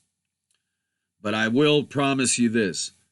I'm going to make games like Half-Life 2 using Speak Think technology, Isaac the Great. Amazing first-person video games where you can do anything you want just by describing it. You can have full conversations with the characters, and it's seamless. There's no loading, no transitions. It's just a big interactive world, and there's an overarching narrative, and really the spiritual successor to Half-Life 2 that we all have been waiting for. I'm going to create it. So, yeah. Because at 111 Interactive Entertainment, we specialize in creating never-ending interactive entertainment experiences. These video games that we create have no endings. There's no way to beat them. There's no final boss. There's no ending. Okay? Our games are designed to continually evolve, continually change, and continually get better and more complex the longer you play them, and you can play them for the rest of your lives. And we are going to create interactive entertainment experiences where you enter into these virtual worlds and you literally become best friends with fictional characters. You literally develop bonds and relationships with the characters in these games, so that these characters learn who you are by interacting with you. These AI characters in our games learn who you are as the gamer, or who you are portraying, role-playing as the character.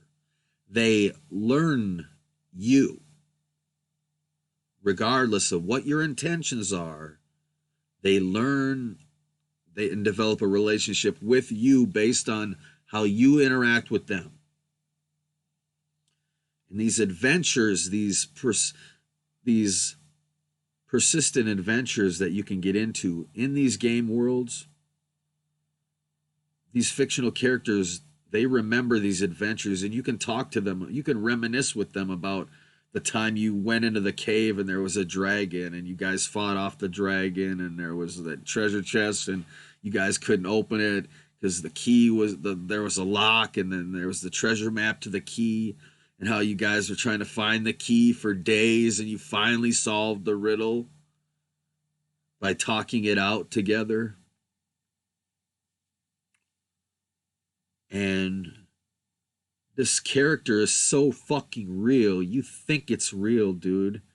I'm gonna make you fucking think that these are real characters, that these are real beings you're interacting with.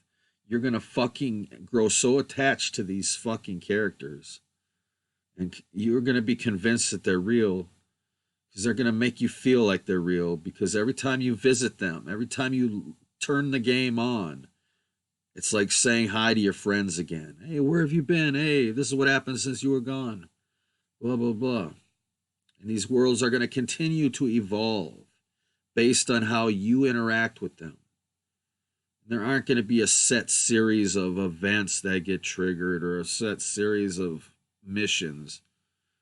Everything is going to be organic and procedural and emergent.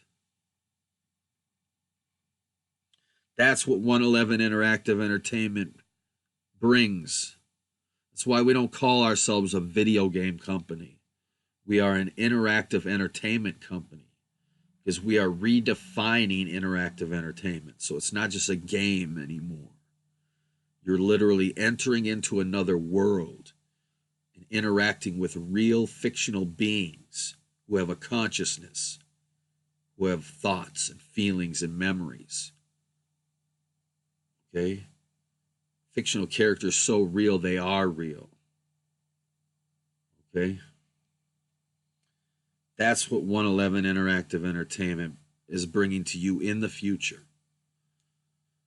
Because I promise you, our first game, as long as you guys support our first game, all you Zelda fans out there, as long as you support our first game on Indiegogo,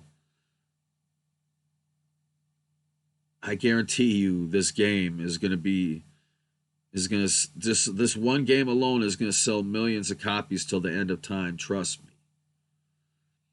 And we're going to use that money to fund making big games using Speak Think technology, persistent, emergent games with AI characters, complex AIs, complex worlds. Like, can you imagine a fantasy world that has its own politics, its own ecosystem, different tribes all around the map that have different relations with each other, different species that coexist with each other and cohabitate with each other. And having the ability to affect that with interacting with that world or being absent from it. Imagine a game world that changes not only when you play it, but when you don't play it. Let's say you don't play it for a week. You're busy and you can't play the game for a week. All kinds of crazy shit could have popped off in that week while you were gone. Because even when you're not playing, the game world is still happening. All your friends in that game world, all your fictional friends, they're still there, but you're not there with them. So some crazy shit can pop off while you're gone.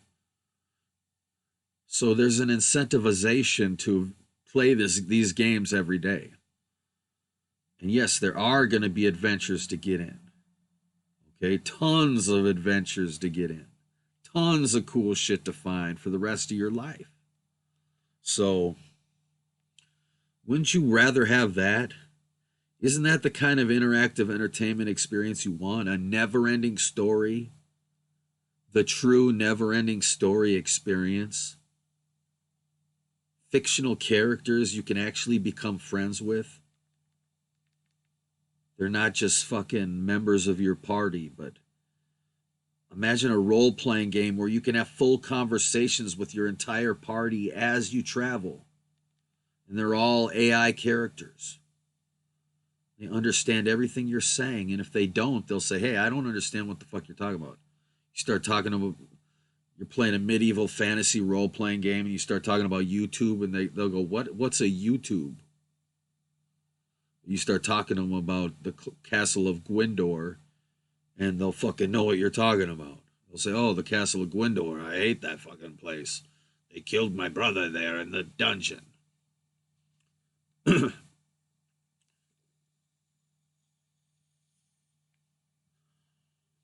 So Speak Think technology is going to be the coolest thing ever. Okay? The analog stick was revolutionary. But Speak Think technology is more revolutionary than any of it. Because with your voice alone, you are able to do whatever you want in a video game. Okay? So I'm going to go to Bethesda Games and I'm going to be like, hey, Bethesda, you want to use Speak Think technology in Elder Scrolls 7? So that you can have full conversations with every character in the game? So that you can use your voice to describe exactly what you want to do and then do that, so that you don't have to memorize all these different buttons to do all these different commands. All you got to do is fucking hit the action button and say, pick his pocket, or, you know, grab the lamp, throw the lamp on the floor, do whatever you want. You just describe it. Hell yeah. Just don't worry, evidence. Like I said, 111 Interactive Entertainment is going to be outsourcing Speak Think technology to other developers so that they can use it in their games. Okay?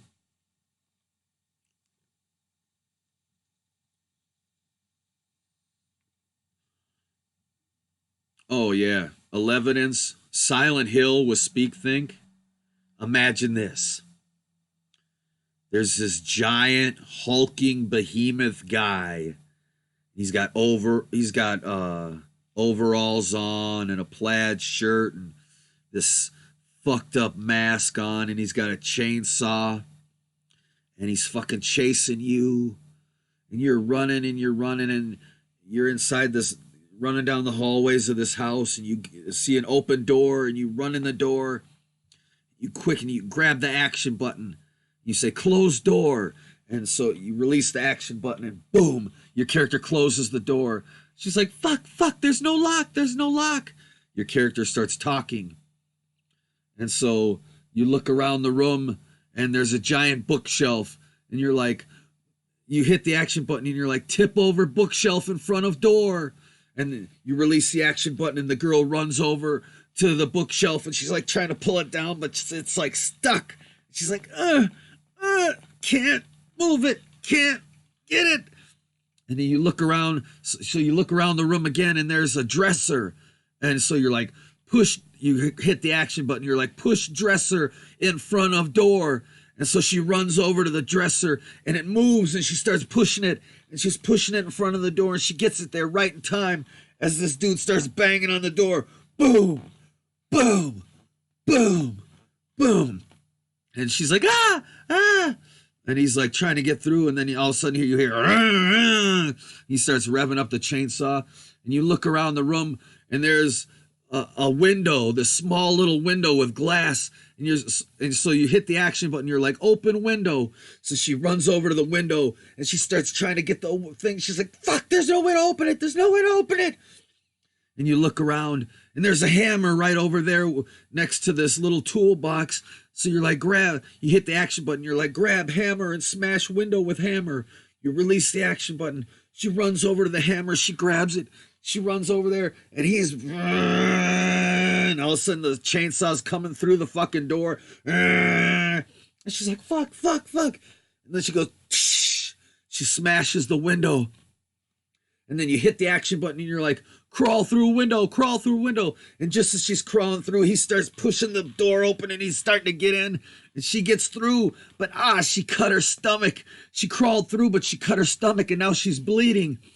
And she's on the outside of the window, and you're like, crawl across the ledge, and you're shimmying across the ledge, and there's another window down the hall, and it's open, and you go through, but now you're leaving a trail of blood, and the killer can follow the trail of blood.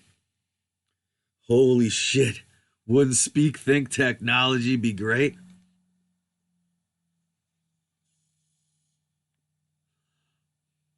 Yeah. Ooh-wee, yo. And I can go to Konami and say, hey, Konami, wouldn't you like to have 111 Interactive Entertainment make a Silent Hill game for you using Speak Think technology? Holy shit. Now that's intense. Being in a horror game where you can literally do anything to solve your problem. And I'm going to make it so you can easily arm yourself with shit. So you can grab something, and then just by the push of a button, you can weaponize it to either throw it or wield it as a weapon in some way.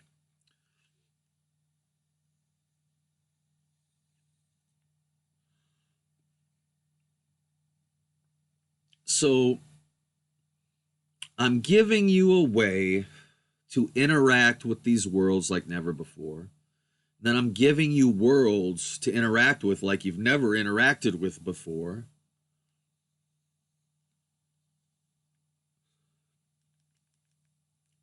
Because look, I know you're sick of playing these games with fucking side quests and fucking fetch quests and, oh, my kitten ran off. Will you kill 10 orcs for me and come back and you get the experience points? You're sick of that shit. What you want to do is have a giant open world to explore. An open world full of legends and lore and secrets and caves and underground lairs and all kinds of palaces and all kinds of different worlds to explore. A living, breathing world where these quests and adventures are emergent and they happen naturally through your own exploration of the environment.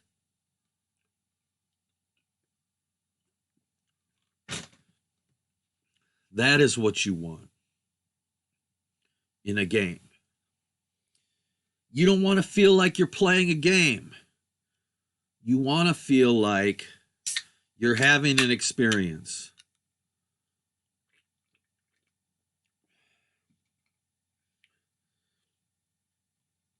So when I tell you you're going to be able to punch anyone in the face in any of these games, just by describing it, say punch them in the face, boom. Think of how much fun you're going to be able to have with that aspect alone. Another thing 111 Interactive Entertainment guarantees is save states, y'all. We are going to give you, as often as we can, we are going to provide you with save states. Because as a game designer, as a game developer, it's important for me that you never feel like my game that I've made for you is a chore in any way or unfun in any way. But, God damn it. You know what I'm saying? When you play my games, I don't want you to ever feel like this is frustrating or this sucks or this is not fun. So I meticulously analyze and scrutinize everything in my games to see whether or not it is adding to the fun of the experience. And I scrutinize whether or not it is adding to any kind of frustration or if it's just there. Because I hate it when designers put in stuff to make games more realistic, but then it ends up making them less fun. You know, I want my games to be fun, first and foremost. Okay, because you can be realistic and fun at the same time. So what do you guys think? Throw a 111 in the chat if you're excited for 111 Interactive Entertainment, y'all. And if you are, you have to support the Indiegogo when it comes out for our first game. Because the success of our first game is going to determine our ability to bring the shit I was just telling you about to you. Okay? So if you want the shit I was just telling you about, you gotta help support the Indiegogo, y'all. When that Indiegogo comes out, it's no joke. And a lot of the perk levels, you will get the game. You will get a copy of the game, of course. By supporting the Indiegogo, you will get a copy of the game.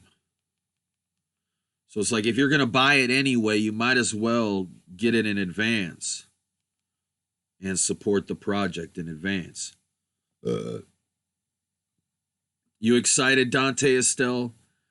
Dante Estelle, what's a game you would like to see have Speak Think technology? And how about you, Mr. Screws? Everybody in the chat, please let me know right now. What is one established franchise that you would like to see utilize Speak Think technology?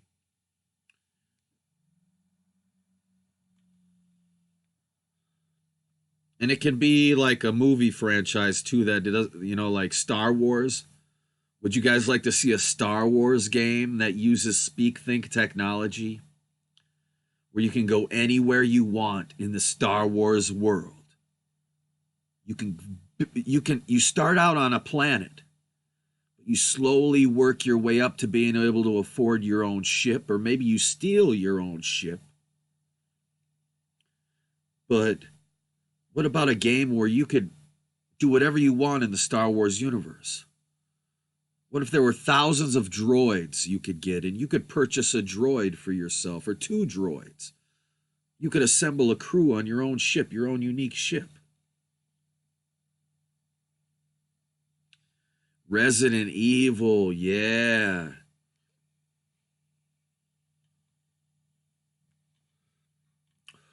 How about this for a Resident Evil game, Dante Estelle, using Speak Think? What if you were being held captive by psychopaths who were trying to kill you? And you constantly had to talk your way out of it. Like they're about to kill you, but you gotta like talk your way out of it. You gotta stay alive through talking to them, and distracting them, and trying to get away.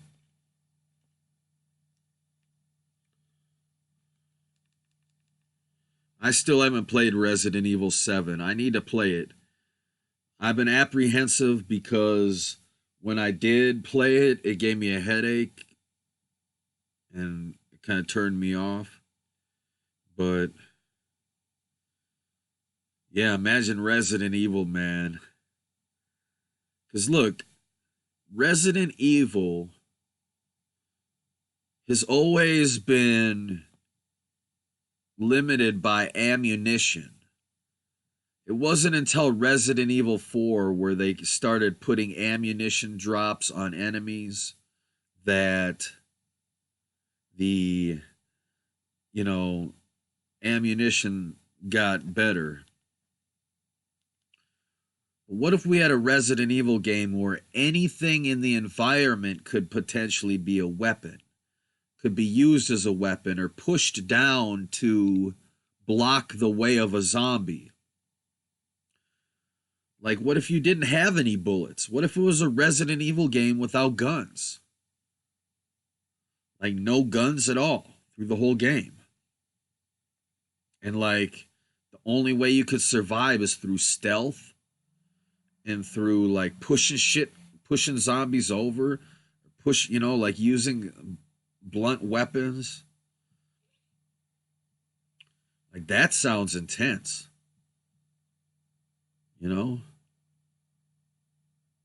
That shit sounds pretty fucking intense, dude.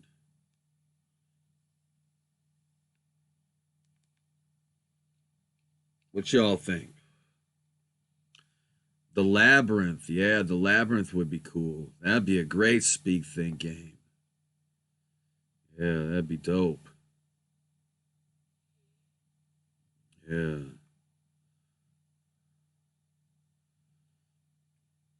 The Labyrinth would be fun.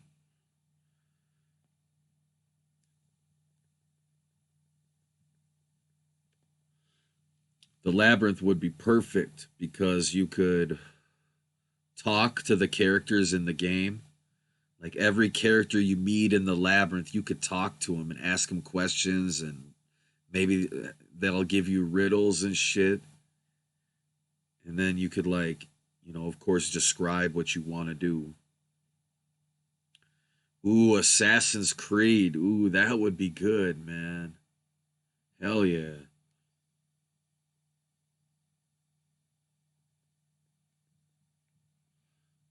Assassin's Creed would be great.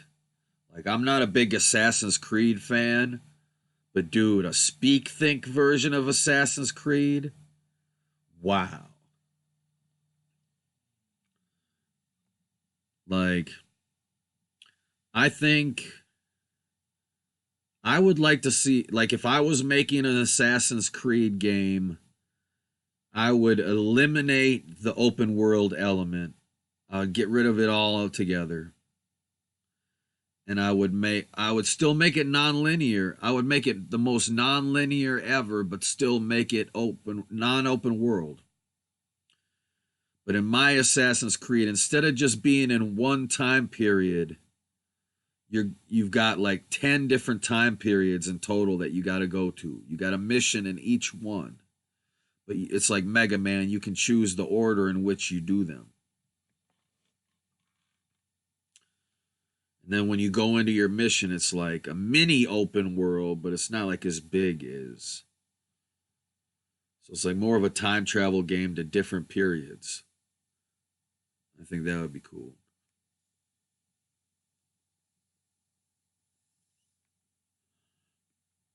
Let's see, what other franchises would be good with Speak Think?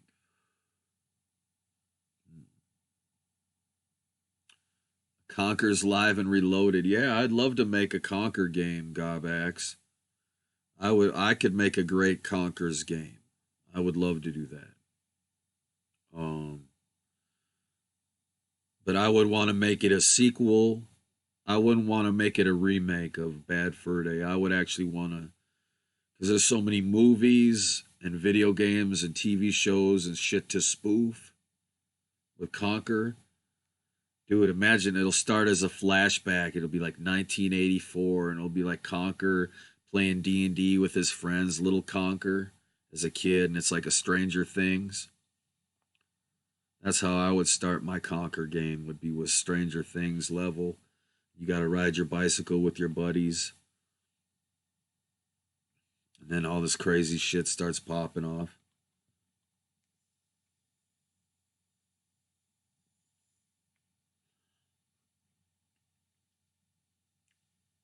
That'd be pretty sweet, huh? Because if I was doing Conker, I'd be lampooning everything. Video games, movies, Netflix shows.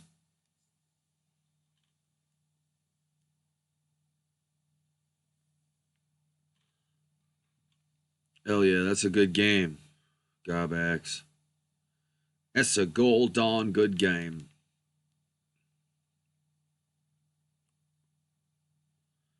It's a gill darn good game. It's a gall darn good game. It's a good game. You know another game that would be great with Speak Think technology? Monkey Island. I would love to make a Monkey Island game. That would be a dream come true. I'm definitely going to make my own games that are in the same spirit as Monkey Island, using Speak Think technology. But if I could actually somehow go to Disney and get the license to make a new Monkey Island, I would definitely make a Speak Think Monkey Island. Could you imagine a Monkey Island game where you can talk, you literally have full conversations with every character in the game and talk to them about anything? Literally just do whatever you want to do just by describing it.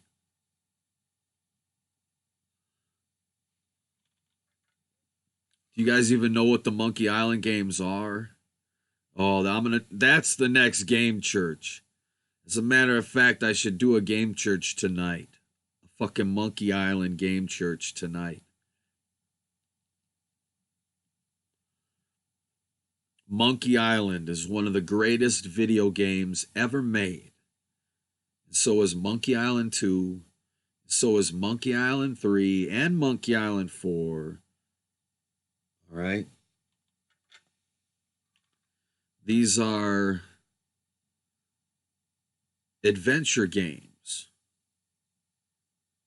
Point and click adventure games that make life worth living, okay? I'm talking bucket list shit here, guys. Like, you don't want to be on your deathbed and have never experienced Monkey Island before. Like, you at the very least need to experience the first game. And luckily for you, your friend forever, Evan Lefavor, has you covered. I'm gonna play it on Game Church. Monkey Island Game Church. Oh, lordy, lordy. It's gonna be hallelujah time. When I tell you you're gonna have fun, we're gonna have some fun.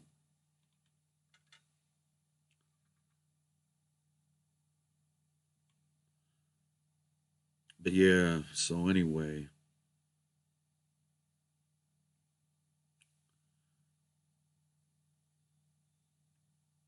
So I just thought I'd give you that little sneak preview of what's going down with 111 Interactive Entertainment in the future, y'all. So stay tuned for that shit, huh? And make sure to become patrons. You're not going to want to miss this. This is not a show with Evan Lefavor. Patreon exclusive show. You're not going to want to miss it. You're not going to want to miss it. You're not going to want to miss this private show. Well,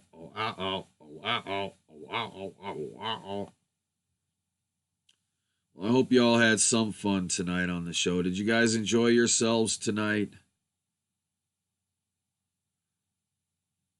Did you enjoy yourselves? Tonight was like a commercial for 111 Interactive Entertainment. Coming attractions of shit to come. Like I said, you're really going to start... This is not a show with Evan Lefavor. Is going to be a lot of fun, y'all. Like I said, I'm no longer going to be on the show. It's just going to be other hosts. Other peeps. And the This Is Not a Show Patreon exclusive show that you can only see once. Ooh-wee, y'all. It's going to take things to another level. So, be excited, y'all. Be excited. If you're patrons, be excited.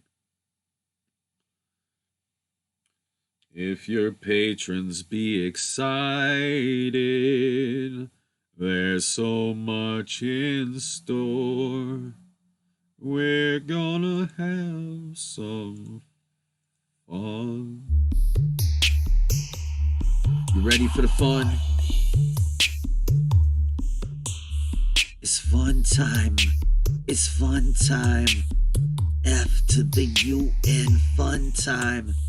It's fun time. Time to bust a fun rhyme. Cause it's fun time. It's time to bust a fun rhyme. It's fun time. It's bust a fun rhyme. Fun time. Bust a fun rhyme. When it's time to have some fun. You know I know how to get it done. Get it done. Get it done. Get it done. 111. 111. 111. I gotta go, but I thought I'd let you know. A sneak preview here on the show. I think this video's getting made Patreon exclusive after the show. If you wanna know what happened 2 hours ago, the replay will be available on Patreon. Patreon. I don't know. Maybe I'll leave this up. Maybe I'll leave this up. I'll see what I'm gonna do. See what I'm gonna do. Cause I want each and every one of you to enjoy this show. Right here, before you go. Yeah. Now I'm about to put it on Patreon. Patreon. I'm gonna put it on Patreon for $1 on Patreon. $1.11. You can tune into Evan on the replay of this show. That's where you gonna have to go if you wanna see this show. Yeah, that's where you gotta go. Patreon. If a best friend made a phone plan, he'd make it so his human only Man, paid for the shut data up! he uses, Shut and the never for the data he fuck doesn't. up! Shut the fuck up! Shut the fuck up!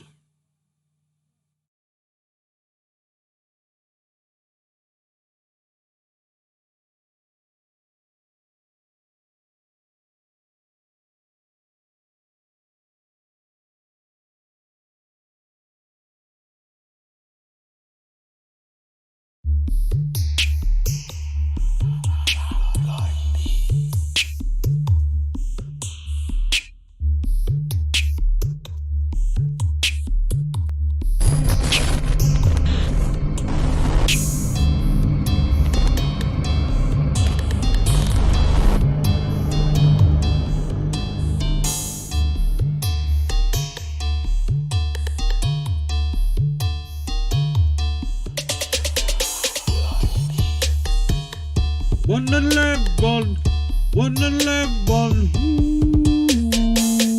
one eleven, one eleven, one eleven, one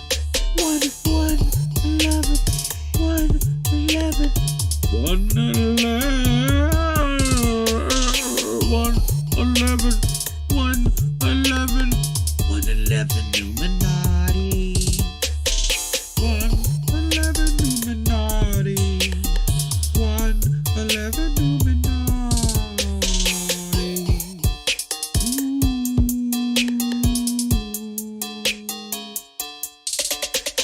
Away, away, away, away, away, away, away, away.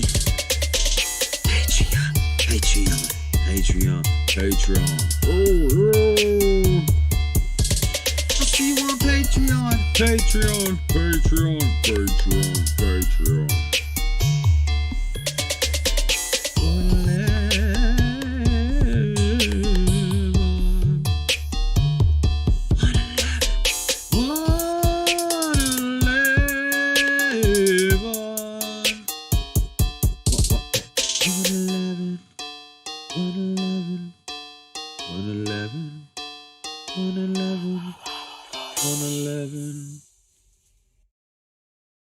If the Umbrella Academy... God damn it, I had that timed out. You put an advertisement on my shit, you dirty motherfucker. Where the hell's Arnold Schwarzenegger when I need his aid?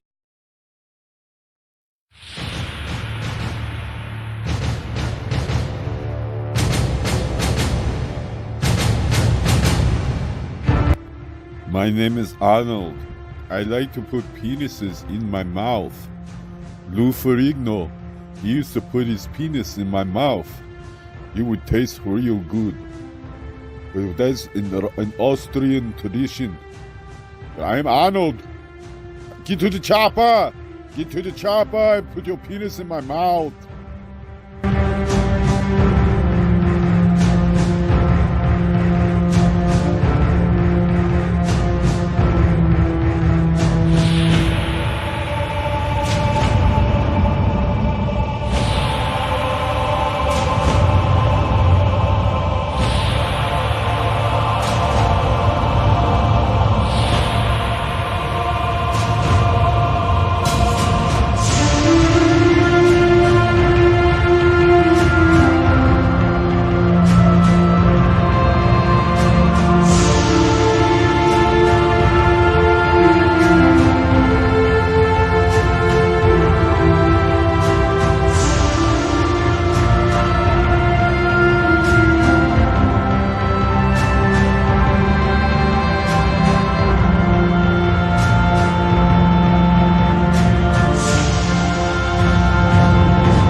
Look at what you see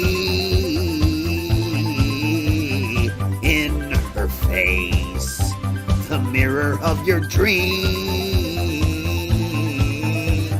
Make believe I'm everywhere, given in the light.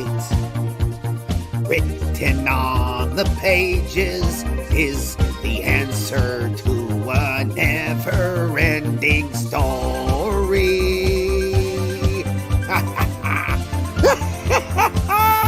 A never-ending story.